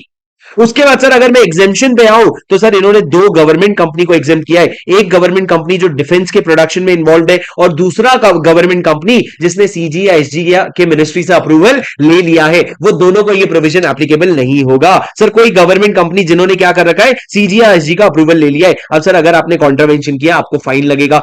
को 25,000 से 5 लाख और ओआईडी को 25,000 से 1 लाख। और सर ये जो लो फाइन है ना, ये 2 और आपको 2 साल तक की जेल भी हो सकती है। सर 185 में 6 महीने तक की जेल थी, यहाँ पे 2 साल तक की जेल थी। अब सर मेरे को आपको 179 वर्सेस 186 अभी नहीं बताऊंगा, पर आप लोगों ने पढ़ा हुआ है क्लास में कि 179 में लिखा तो है आप डेलीगेट कर सकते हो, लेकिन इन्वेस्टमेंट का, लोन गारंटी सिक्योरिटी का पावर आप डेलीगेट नहीं कर सकते। क्यों? क्योंकि बोर्ड मीटिंग में आपको यूनानिमस कंसेंट लगेगा, consent of all the directors in the present in the meeting लगेगा। उसके बाद सर सेक्शन 188 पढ़ लेते हैं पहले, 187 के पहले 188 पढ़ लेते हैं। सर क्या बात करते हैं 188? मेरे को बताओ दोस्तों, मेरे को मोटिवेशन चाहिए यार, तुमको ये वीडियो को लाइक करना पड़ेगा, मेरे को मोटिवेशन चाहिए यार। जो लोग ऑनलाइन देख रहे हैं, तुम लोगों को ये वीडियो को लाइक करना पड़ेगा दोस्तों, कसम है तुमको। अगर तुमको इस तरह का रिवीजन चाहिए, बस 200 टारगेट रखेंगे लाइक का वीडियो का, तुम लोगों ने लाइक करना पड़ेगा बेटा। तुम लोगों के लिए नया लेटेस्ट रिवीजन आ रहा है, बताओ मार्केट में कहां आ रहा है। और दोस्तों अगर तुम लोग चाहते हो ऐसे और रिवीजन वीडियो आए, तो लाइक जरूर करना पड़ेगा आपको, और कमेंट करके जरूर मौका निकाल करके बताइए तुमको रिवीजन कैसा लगा। Because trust me, your appreciation is my genuine motivation. तो जरूर वीडियो को लाइक करके कमेंट करना, ठीक है? समझे क्या? चलो ओके गाइस, आगे बढ़ते हैं दोस्तों। 188 क्या है, मेरी बात एकदम ध्यान से सुनना। रिलेटेड पार्टी ट्रांजैक्शन के बारे में। किसके बारे में दोस्तों? रिलेटेड पार्टी ट्रांजैक्शन के बारे में। रिलेटेड पार्टी ट्रांजैक्शन क्या होता है बेटा? रिलेटेड पार्टी ट्रांजैक्शन, अगर एक कंपनी अपने किसी रिलेटेड पार्टी के साथ ट्रांजैक्शन कर रही है जो हमने स्पेसिफाई किया है, तो वो रिलेटेड पार्टी ट्रांजैक्शन होगा। सर रिलेटेड पार्टी के लिए आपको समझना पड़ेगा रिलेटिव क्या होता है। रिलेटिव मतलब, मेरी बात करूं तो मेरी spouse, father mother, brother sister, son daughter, husband daughters wife, नहीं नहीं नहीं, ये वैलिड नहीं है। सन्स वाइफ डॉटर्स हस्बैंड, ये आपके क्या हो गए? रिलेटिव हो गए। साथ में step father, step mother, step brother, step sister और स्टेप सन, ये आपके रिलेटिव हो जाते हैं। उसके बाद सर हिंदू अनडिवाइडेड फैमिली में सारे मेंबर आपस में रिलेटिव होते हैं। सर रिलेटेड पार्टी की अगर मैं बात करूं, तो रिलेटेड पार्टी के डेफिनेशन में कौन कौन आता है? रिलेटेड पार्टी में डेफिनेशन एक बार ध्यान से सुनना। सर अगर ये कंपनी है, तो ये पर्सन इनके रिलेटेड पार्टी है। कौन सा पर्सन? सर कंपनी का डायरेक्टर हो गया, की मैनेजरल पर्सन हो गया, या इनका रिलेटिव हो गया। या अगर मैं फर्म की बात करूं, तो वो फर्म जिसमें कंपनी का डायरेक्टर, मैनेजर या उनका रिलेटिव पार्टनर है, वो फर्म आपका रिलेटिव हो गया। या फिर अगर मैं प्राइवेट कंपनी की बात करूं, तो वो प्राइवेट कंपनी जिसमें आपकी कंपनी का डायरेक्टर, मैनेजर या रिलेटिव खुद डायरेक्टर या मैनेजर, डायरेक्टर या मेंबर है, उसको क्या मान लिया जाएगा, वो प्राइवेट कंपनी को रिलेटेड पार्टी। या फिर अगर मैं पब्लिक कंपनी की बात करूं तो वो पब्लिक कंपनी जिसमें आपकी कंपनी का डायरेक्टर या मैनेजर क्या है, डायरेक्टर है, और साथ में डायरेक्टर जो है ना रिलेटिव के साथ मिलकर के 2% से ज्यादा शेयर होल्डिंग रखता है, मतलब ये दोनों कंडीशन मीट होना चाहिए, तब जाके पब्लिक कंपनी को रिलेटेड माना जाएगा। सर बॉडी कॉर्पोरेट की बात करूं तो बॉडी कॉर्पोरेट तीन तरीके से रिलेटेड हो सकता है। सबसे पहला क्या है, अगर मैं बात करूं नॉर्मल, आप होल्डिंग कंपनी हो, सब्सिडरी हो या एसोसिएट हो या को सब्सिडरी हो। को सब्सिडरी मतलब क्या, मेरी होल्डिंग के बाकी सब्सिडरीज जो है वो को सब्सिडरी कहलाएंगे। दूसरा सर, अगर कोई इन्वेस्टमेंट कंपनी है जिसने आपकी कंपनी में इन्वेस्ट किया और इतना इन्वेस्ट किया जिसकी वजह से आप एसोसिएट बन गए ना, तो ही जाके इन्वेस्टमेंट कंपनी को रिलेटेड पार्टी माना जाएगा, वरना नहीं माना जाएगा। मतलब कोई इन्वेस्टमेंट कंपनी है जिसने 20% से कम इन्वेस्ट किया है, तो फिर सर उसको रिलेटेड पार्टी नहीं माना जाएगा। और लास्ट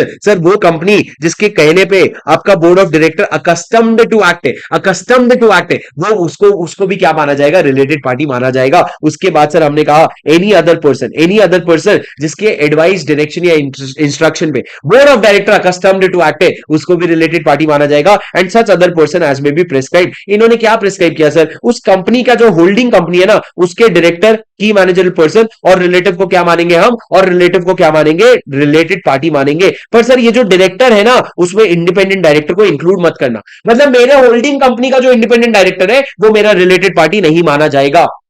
मेरे होल्डिंग कंपनी का जो रिलेटेड पार्टी है उसको, मेरे होल्डिंग कंपनी का जो इंडिपेंडेंट डायरेक्टर है वो मेरा रिलेटेड पार्टी नहीं माना जाएगा। ये हो गया सर आपका रिलेटेड पार्टी। रिलेटेड पार्टी जब समझ गए तो आपको समझना पड़ेगा कुछ ट्रांजैक्शंस उनके साथ होते हैं जिनको हम रिलेटेड पार्टी ट्रांजैक्शन कहते हैं, जैसे कि सर गुड्स का सप्लाई या परचेज, उसके बाद सर्विसेज का अवेलिंग या रेंडरिंग, प्रॉपर्टी का बाई या सेल या प्रॉपर्टी का लीज, या ये सारे ट्रांजैक्शन जब आप एजेंट के थ्रू भी रूट करते हो ना, तब भी उनको रिलेटेड पार्टी ट्रांजैक्शन मानते हैं। या किसी रिलेटेड पार्टी को ऑफिस या प्लेस ऑफ प्रॉफिट पे अपॉइंट करना, उसको भी रिलेटेड पार्टी ट्रांजैक्शन मानते हैं। और अगर उनको अंडर राइटर अपॉइंट कर रहे हो तो भी रिलेटेड पार्टी ट्रांजैक्शन माना जाएगा। अब सर रिलेटेड पार्टी ट्रांजैक्शन जो है वो अगर एक लिमिट के ऊपर है, तभी जाके आपको क्या पास करना पड़ेगा, आपको शेयर होल्डर का अप्रूवल लेना पड़ेगा। सर लिमिट क्या है, सर गुड्स के केस में 10% ऑफ टर्नओवर है, सर्विसेज के केस में 10% ऑफ टर्नओवर है, प्रॉपर्टी के बाई या सेलिंग में 10% ऑफ नेटवर्थ है, आपके लीजिंग के केस में 10% ऑफ टर्नओवर है, और एजेंट्स के थ्रू भी वही लिमिट है, रिस्पेक्टिव लिमिट।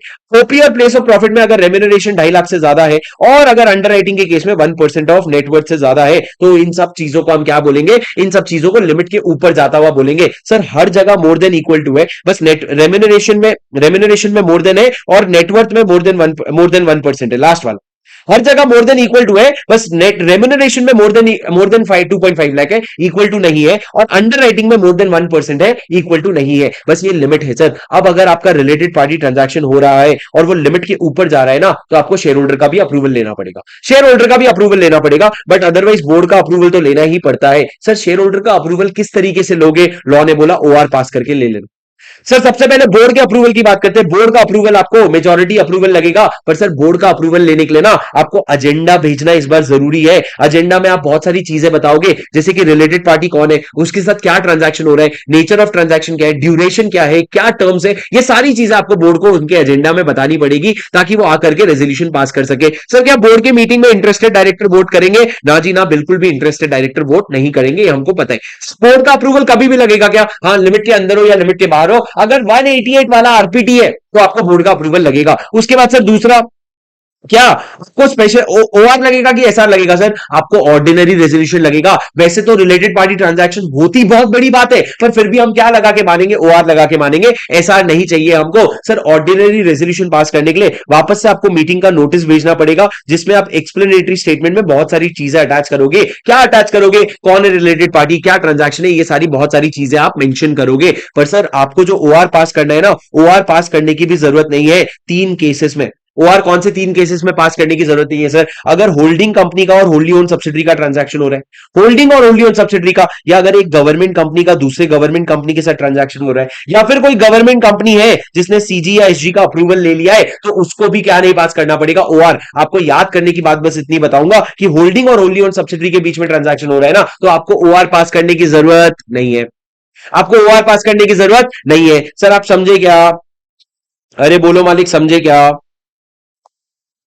हाँ सर, उसके बाद सर एक बहुत इंपॉर्टेंट कॉन्सेप्ट है, मेरी बात ध्यान से सुनना सर। जब ऑर्डिनरी रेजोल्यूशन पास करने के लिए मीटिंग आपने बुलाया ना, तो मीटिंग में हर वो मेंबर जो रिलेटेड पार्टी भी है ना, उस ट्रांजैक्शन से रिलेटेड पार्टी, वो मेंबर भी वोट नहीं करेगा। पर सर वो मेंबर भी वोट कर लेगा, मतलब सर एक तरह से ये समझ लो इंटरेस्टेड मेंबर नहीं वोट करेगा, पर सर वो भी वोट कर लेगा अगर टोटल मेंबर्स जो है ना, नंबर में जितने टोटल मेंबर है उसका 90% या उससे ज्यादा या तो प्रमोटर के रिलेटिव है, या तो प्रमोटर के रिलेटिव है, या फिर क्या है, या तो प्रमोटर के रिलेटिव है, या फिर वो क्या है, वो खुद रिलेटेड पार्टी है। 90% या उससे ज्यादा, तो लॉ ने बोला अगर 90% से ज्यादा नंबर में मेंबर्स जो है वो इंटरेस्टेड है, तो उनको वोटिंग करने से रोक के क्या ही मिलेगा, तुम उनको रोक नहीं सकते। अब ये जो पूरा का पूरा प्रोविजन है ना, कि 90 की रिलेटेड पार्टी वोट नहीं करेगा, और अगर रिलेटेड पार्टी 90% से ज्यादा है तो वोट कर लेगा। इसके भी तीन एक्सेप्शन है सर। क्या तीन एक्सेप्शन है, पढ़ो। पहला प्राइवेट कंपनी हो गया, दूसरा गवर्नमेंट कंपनी जो गवर्नमेंट कंपनी के साथ ट्रांजैक्शन कर रहे हैं, और अनलिस्टेड गवर्नमेंट कंपनी होगा। ये तीनों कंपनी को ये प्रोविजन अप्लाई नहीं होगा। तुमको ज्यादा भारी लग रहा है तो इसको काट दो, ऊपर वाला ये 2 पॉइंट कम से कम याद कर लो कि मेंबर जो रिलेटेड पार्टी है ना वो वोट नहीं करेगा। पर अगर 90% से ज्यादा मेंबर जो है ना, 90% इन नंबर, वो अगर प्रमोटर के रिलेटिव है या रिलेटेड पार्टी है, तो वो लोग वोट फिर सब लोग मिलकर के वोट करेंगे। अब सर सुनो, कभी कभी क्या होता है, अगर एक कंपनी ने रिलेटेड पार्टी ट्रांजैक्शन किया और उसको बोर्ड का अप्रूवल चाहिए था या शेयर होल्डर का अप्रूवल चाहिए था, तुमने नहीं लिया और ट्रांजैक्शन में एंटर कर लिया, तो आप 3 महीने के अंदर रेटिफाई करवा सकते हो। कौन रेटिफाई करेगा सर, या तो बोर्ड या फिर शेयर होल्डर। दूसरा, रेटिफाई करवाने के, अगर रेटिफाई नहीं करवाया तो वॉइडेबल हो जाएगा। कौन वॉइड करेगा, जिसका अप्रूवल नहीं लिया वो वॉइड कर सकता है। और तीसरा, आप डायरेक्टर को यह भी बोल सकते हो इंडेमनीफाई कर। इंडेमनीफाई मतलब अगर कंपनी का कोई नुकसान हुआ है ना, वो नुकसान कॉम्पेंसेट करवा सकते हो, और डायरेक्टर के ऊपर प्रोसीडिंग्स भी शुरू करवा सकते हो फॉर रिकवरी ऑफ लॉसेस। जो लॉस हुआ है उसका पैसा खींचने के लिए आप उसके ऊपर केस भी फाइल कर सकते हो। और सर सुनो, अगर आपको रिलेटेड पार्टी ट्रांजैक्शन कर रहे हो ना बेटा, तो आपको भर भर के डिस्क्लोजर करना पड़ेगा, और साथ में जस्टिफिकेशन भी देना पड़ेगा कि हम क्यों रिलेटेड पार्टी के साथ ट्रांजैक्शन कर रहे हैं। पर बेटा रिलेटेड पार्टी ट्रांजैक्शन जो है ना, ये पूरा का पूरा सेक्शन 188 एप्लीकेबल नहीं होगा। अगर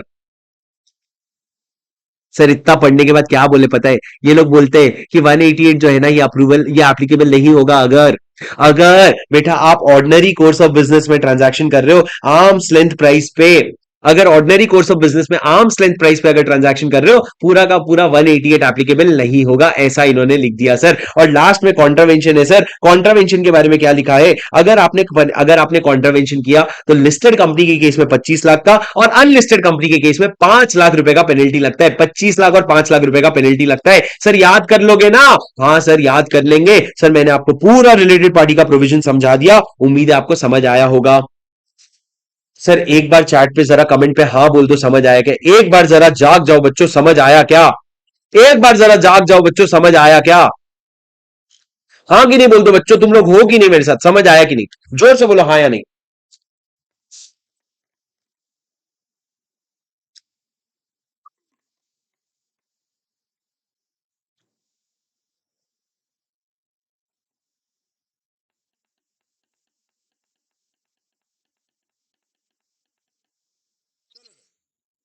उसके बाद मैंने क्या कहा सर, 188 के बाद 187 बचा है, 189, 190, 191, 192, 193। देखो 191 में अभी करवाऊंगा नहीं, मैं आपको 202 के साथ उसका रिवीजन करवा दूंगा। 193 में आपको करवाऊंगा नहीं क्योंकि 1% कंपनी का है, तुम लोग खुद पढ़ लोगे। अब मैं सर आपको 187, 189, 190 और 192 करवा देता हूं। सर 187 क्या है, मेरी बात सुनो सर। 187 क्या है, मेरी बात एकदम ध्यान से सुनना। 187 कहते हैं इन्वेस्टमेंट जो है ना, वो खुद के नाम पे होल्ड करेगा कंपनी, किसी और के नाम पे होल्ड नहीं करेगा। सर आपको पता है कंपनी एक सेपरेट लीगल एंटिटी है, और वो अपने नाम पे प्रॉपर्टी होल्ड कर सकता है और चीजें होल्ड कर सकता है। वो अपने किसी डायरेक्टर या मेंबर के नाम पे कोई भी प्रॉपर्टी होल्ड नहीं करेगा। सर यहां पे जो हम इन्वेस्टमेंट की बात कर रहे हैं ना, ये इन्वेस्टमेंट जो है सिर्फ सिक्योरिटी वाला इन्वेस्टमेंट नहीं, इसमें असेट्स वगैरह भी आ जाते हैं। जब 186 में आपने इन्वेस्टमेंट कहा था, वो इन्वेस्टमेंट सिक्योरिटी वाला था। 187 में जो इन्वेस्टमेंट है, असेट हो गया, प्रॉपर्टी हो गया, कुछ भी हो गया, वो भी आ जाता है।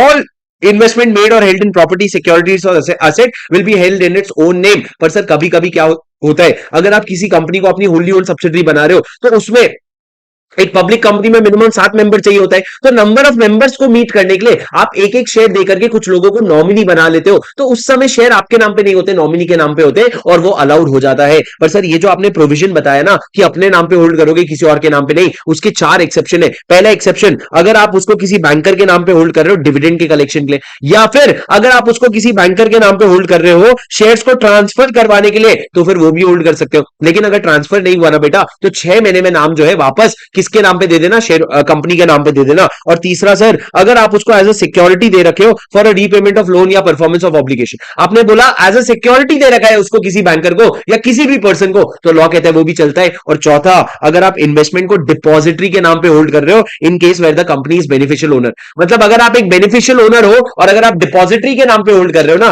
तो लॉ ने बोला चलता है, क्योंकि डीमैट में तो ऐसा ही होता है। तो सर अगर आप डिविडेंड के लिए किसी को दे रखे हो, ट्रांसफर के लिए किसी को दे रखे हो, या फिर अगर आप सिक्योरिटी के तौर पे दे रखे हो, या अगर आप डिपॉजिटरी के नाम पे होल्ड करते हो, तो लॉ कहता है चलता है। अब सर जब भी एक कंपनी अपने नाम पे नहीं किसी और के नाम पे शेयर होल्ड करेगा ना, या इन्वेस्टमेंट करेगा ना, तो उसको एक रजिस्टर मेंटेन करना पड़ेगा। वो रजिस्टर मेंटेन करेगा इन द फॉर्म MBP3, उसमें आप सारा डिटेल डालोगे and it will be open for inspection. Sir यहां पे आप सारा एंट्री डालोगे क्रोनोलॉजिकली, और उसके साथ ये भी बताओगे कौन सा इंसान होल्ड कर रहा है, उसके साथ हमारा रिलेशन क्या है और रीजन क्या है जो हम नहीं होल्ड कर रहे हैं और वो होल्ड कर रहा है। सर ये सारे एंट्री ऑथेंटिकेट करेगा CS या जिसको ऑथराइज किया, वो अपने कस्टडी में रखेगा और इसको परमानेंटली प्रिजर्व किया जाएगा। सर ये सेक्शन का कॉन्ट्रवेंशन का पेनल्टी है, OID को 50,000 और कंपनी को 5 लाख। OID को 50,000 और कंपनी को 5 लाख। सर बहुत बेसिक सेक्शन है, कुछ रट्टा मारने की जरूरत नहीं है बहुत ज्यादा, पर ऐसा नहीं है एग्जाम में नहीं आ सकता, एग्जाम में जरूर आ सकता है। इन्वेस्टमेंट अपने नाम पे होल्ड करना, 5 एक्सेप्शन है याद करो तो। पहला, अगर आप मिनिमम नंबर ऑफ मेंबर्स के लिए नॉमिनी अपॉइंट करते हो जो ऊपर यहां पे लिखा है, और उसके बाद 4 ही एक्सेप्शन, डिविडेंड के लिए, ट्रांसफर करने के लिए, और अगर आपने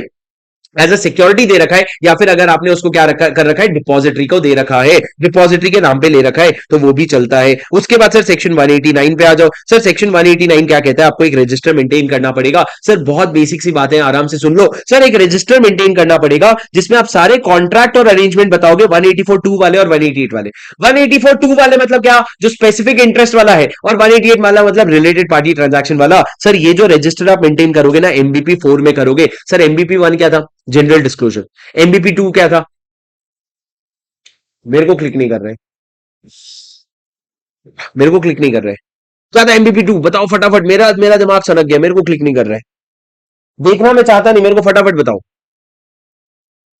सर MBP2 था, MBP3 याद आएगा तो बता दूंगा। MBP3 जो आपने 187 में पढ़ा, और MBP4 जो आपने 189 में अभी आप पढ़ रहे हो। सर ये MBP4 में आप क्या क्या डालोगे, include the particulars of contract और arrangement entered into with the body corporate under section 184 और 188, जो भी कॉन्ट्रैक्ट से अरेंजमेंट किया है। उसके अलावा सर कंपनीज, बॉडी कॉर्पोरेट और association in which director has interest और कंसर्न, मतलब सर आपको सिर्फ वो कंपनीज का नाम बताना पड़ेगा जो 184 सबसेक्शन 1 में डायरेक्टर ने क्या किया है, डिस्क्लोज किया है। सर क्रोनोलॉजिकली एंट्री होगा, ऑथेंटिकेट होगा CS से, कस्टडी में रहेगा और परमानेंटली प्रिजर्व होगा। और कोई भी अगर ये मांगे ना, तो उसको फीस लेकर के 7 दिन के अंदर क्या करवा देना, अवेलेबल करवा देना, कोई भी अगर ये डॉक्यूमेंट को मांगे। पर सर उससे ज्यादा इंपॉर्टेंट है, 2 चीजें ध्यान रखना, क्या क्या आता है। 182.42 वाला ट्रांजैक्शन आता है और 188 वाला ट्रांजैक्शन आता है।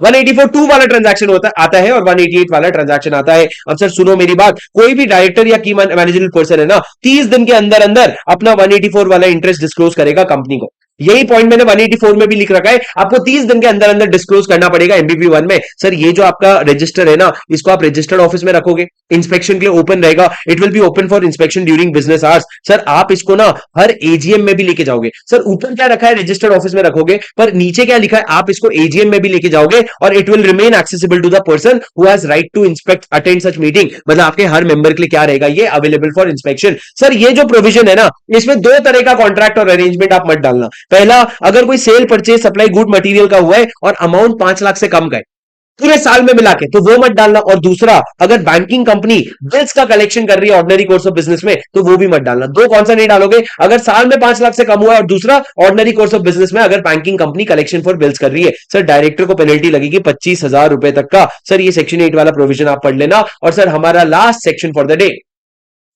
सेकंड लास्ट एक्चुअली 192 है ना, बहुत बड़ा। सर लास्ट सेक्शन क्या है, सेक्शन 190 क्या कहता है, सर आपको अपने मैनेजिंग डायरेक्टर और होल टाइम डायरेक्टर, सर 2 बड़े डायरेक्टर की बात करें, MD और WTD, ये दोनों डायरेक्टर के साथ अगर आप कोई भी कॉन्ट्रैक्ट या अरेंजमेंट में एंटर कर रहे हो ना, या फिर कोई भी अग्रीमेंट कर रहे हो ना, वो कॉन्ट्रैक्ट राइटिंग में होना चाहिए और उसका कॉपी होना चाहिए। पर अगर राइटिंग में नहीं है ना, तो आप उसका एक रिटन मेमोरेंडम बनाओ जिसमें आप सारे की टर्म्स लिखोगे। अब सर ये जो आपका रजिस्टर है ना, ये जो आपका कॉन्ट्रैक्ट है, इसको आप रजिस्टर्ड ऑफिस में रखोगे और इसको ना ओपन फॉर इंस्पेक्शन रखोगे विदाउट एनी फीस। आज मैं अगर रिलायंस का जाकर के रिलायंस और उसके MD का अग्रीमेंट देखना चाहूं ना, तो मैं देख सकता हूं बिना किसी फीस के, क्योंकि वो रजिस्टर्ड ऑफिस में रखा होगा। पर अगर नहीं रखा होगा ना, तो 25,000 कंपनी को देना पड़ेगा और ऑफिसर इन डिफॉल्ट को 5,000 देना पड़ेगा। मतलब सर कोई भी कॉन्ट्रैक्ट अगर है आपका एमडी या डब्ल्यूटीडी के साथ it should be in writing और कॉपी होगा उसका। पर अगर राइटिंग नहीं है तो आप रिटन मेमोरेंडम बनाओगे उसका और रिटन मेमोरेंडम में लिख करके रखोगे। क्या आपको मेरी बात समझ आई? सर 191 हम अगले सेक्शन अगले चैप्टर के साथ पढ़ेंगे, सेक्शन 202 के साथ। पर अब sir last section for the day sir, अगर आप लोगों को रिवीजन पसंद आया दोस्तों तो प्लीज इसको अपने दोस्तों के साथ जरूर शेयर करना और इसको बहुत रीच देना, ताकि वही मेरा मोटिवेशन रहे और वही आप लोगों का अप्रिसिएशन मिलता रहे। सर मेरी बात सुनो, section last section for the day section 192। Section 192 talks about restriction on non cash transaction. Sir अगर कोई भी ऐसा ट्रांजैक्शन हो रहा है जिसमें कंपनी को पैसे कैश के अलावा कुछ आ रहा है या कैश के अलावा कुछ जा रहा है, मतलब असेट्स आ रहे हैं या जा रहे हैं, तो सर उस तरह का अरेंजमेंट में एंटर करना जहां पे no company shall enter into an arrangement by which director of the cash और person associated with him acquires asset from the company for consideration other than cash। Director of cash को company से asset मिल रहा है या फिर company acquires asset from such person for consideration other than cash। Sir asset या तो company को मिल रहा है या कैश के डायरेक्टर को मिल रहा है और कंसिडरेशन जो है अदर देन कैश है, तो आपको प्रायर अप्रूवल लेना पड़ेगा जनरल मीटिंग में। प्रायर अप्रूवल लेना पड़ेगा जनरल मीटिंग में। आपको इसका लॉजिक मैंने समझाया था, क्यों प्रायर अप्रूवल लेना पड़ रहा है, क्यों ये ट्रांजैक्शन को हम पकड़ रहे हैं। पर सर सुनो, अगर ये तो बात सुनो, अगर आप डायरेक्टर जो है ना वो होल्डिंग कंपनी का डायरेक्टर है तो रेजोल्यूशन जो है ना होल्डिंग कंपनी के जनरल मीटिंग में भी पास होगा। मतलब अगर मैं अपने एसोसिएट कंपनी के डायरेक्टर से कर रहा हूं तो मैं तो अपने कंपनी में जनरल मीटिंग में पास करूंगा अप्रूवल। पर अगर मैं अपने होल्डिंग कंपनी के डायरेक्टर के साथ ट्रांजैक्शन कर रहा हूं ना तो होल्डिंग कंपनी में भी क्या होगा, अप्रूवल होगा। सर सब्सिडरी कंपनी में क्यों नहीं होगा, ये मैंने आपको लॉजिक समझाया था क्लास में। अब मेरी बात सुनो, मैंने क्या कहा, सर नोटिस आपको जनरल मीटिंग में भेजना पड़ेगा जिसमें आपको सारे डिटेल्स बताने पड़ेंगे कि क्या पर्टिकुलर से क्या क्या वैल्यू है और सारा चीज बताना पड़ेगा। पर सर सुनो मेरी बात, अगर आपने शेयर होल्डर का अप्रूवल लिए बिना जनरल मीटिंग में ओआर पास किए बिना अगर नॉन कैश ट्रांजैक्शन किया तो ये वॉइडेबल ट्रांजैक्शन होगा। सर वॉइडेबल कौन करेगा इसको, वॉइडेबल शेयर होल्डर करेंगे। अनलेस दो केस में सर ये वॉइडेबल नहीं हो सकता। पहला केस जहां रेस्टिट्यूशन पॉसिबल नहीं है। सर रेस्टिट्यूशन पॉसिबल नहीं है मतलब जो सब्जेक्ट मैटर था, जो असेट था, वो अब डिस्ट्रॉय हो चुका है और उसका रेस्टिट्यूशन पॉसिबल नहीं है, रिवर्सल पॉसिबल नहीं है, तो सर वॉइडेबल नहीं होगा। क्या कहा मैंने, where the restitution of the money और the other consideration which is the subject matter of the arrangement is no longer possible and the company has been indemnified by the person for any loss or damage। मैंने आपको क्या बताया था, मैंने जो asset transfer किया था वो असेट अभी पूरा डिमोलिश हो गया, प्रॉपर्टी पूरी डिमोलिश हो गई, तो अब तुम रेस्टिट्यूशन कैसे करोगे। अब तुम बस ये ध्यान रखो इंडेमनिफिकेशन हो जाए, मतलब कंपनी का जो भी नुकसान हुआ वो उसको कंसर्न पर्सन ने इंडेमनिफाई कर दिया। या फिर दूसरा, any rights acquired bona fide for value and without notice of contravention of the provision by any other person. मतलब हमने डायरेक्टर को असेट दिया था और वो डायरेक्टर ने वो असेट किसी थर्ड पर्सन को बेच दिया, तो थर्ड पर्सन ने क्या किया, गुड फेथ में अक्वायर किया और उसको क्या मिल गया, उसको विदाउट नोटिस ऑफ कॉन्ट्रवेंशन उसको क्या मिल गया, राइट्स मिल गया उस असेट का। तो अब जब उसको एक बार राइट्स मिल गया है ना तो आप उससे वापस छीन नहीं सकते। सर ये आपका सेक्शन 192 था। 193 सर आप पढ़ लेना, 1% कंपनी के बारे में बच्चों वाला प्रोविजन है, और 191 में आपको अगले रिविजन में रिवाइज करवा दूंगा। अगर आप लोग चाहते हो अगला रिविजन जल्दी से जल्दी आ जाए तो वीडियो को लाइक जरूर कर देना, कमेंट में बता जरूर देना, और मैं मिलता हूं आपसे अगले रिविजन में। Until then guys, take care, have a very productive day, bye bye, good night, see you, खुदा हाफिज।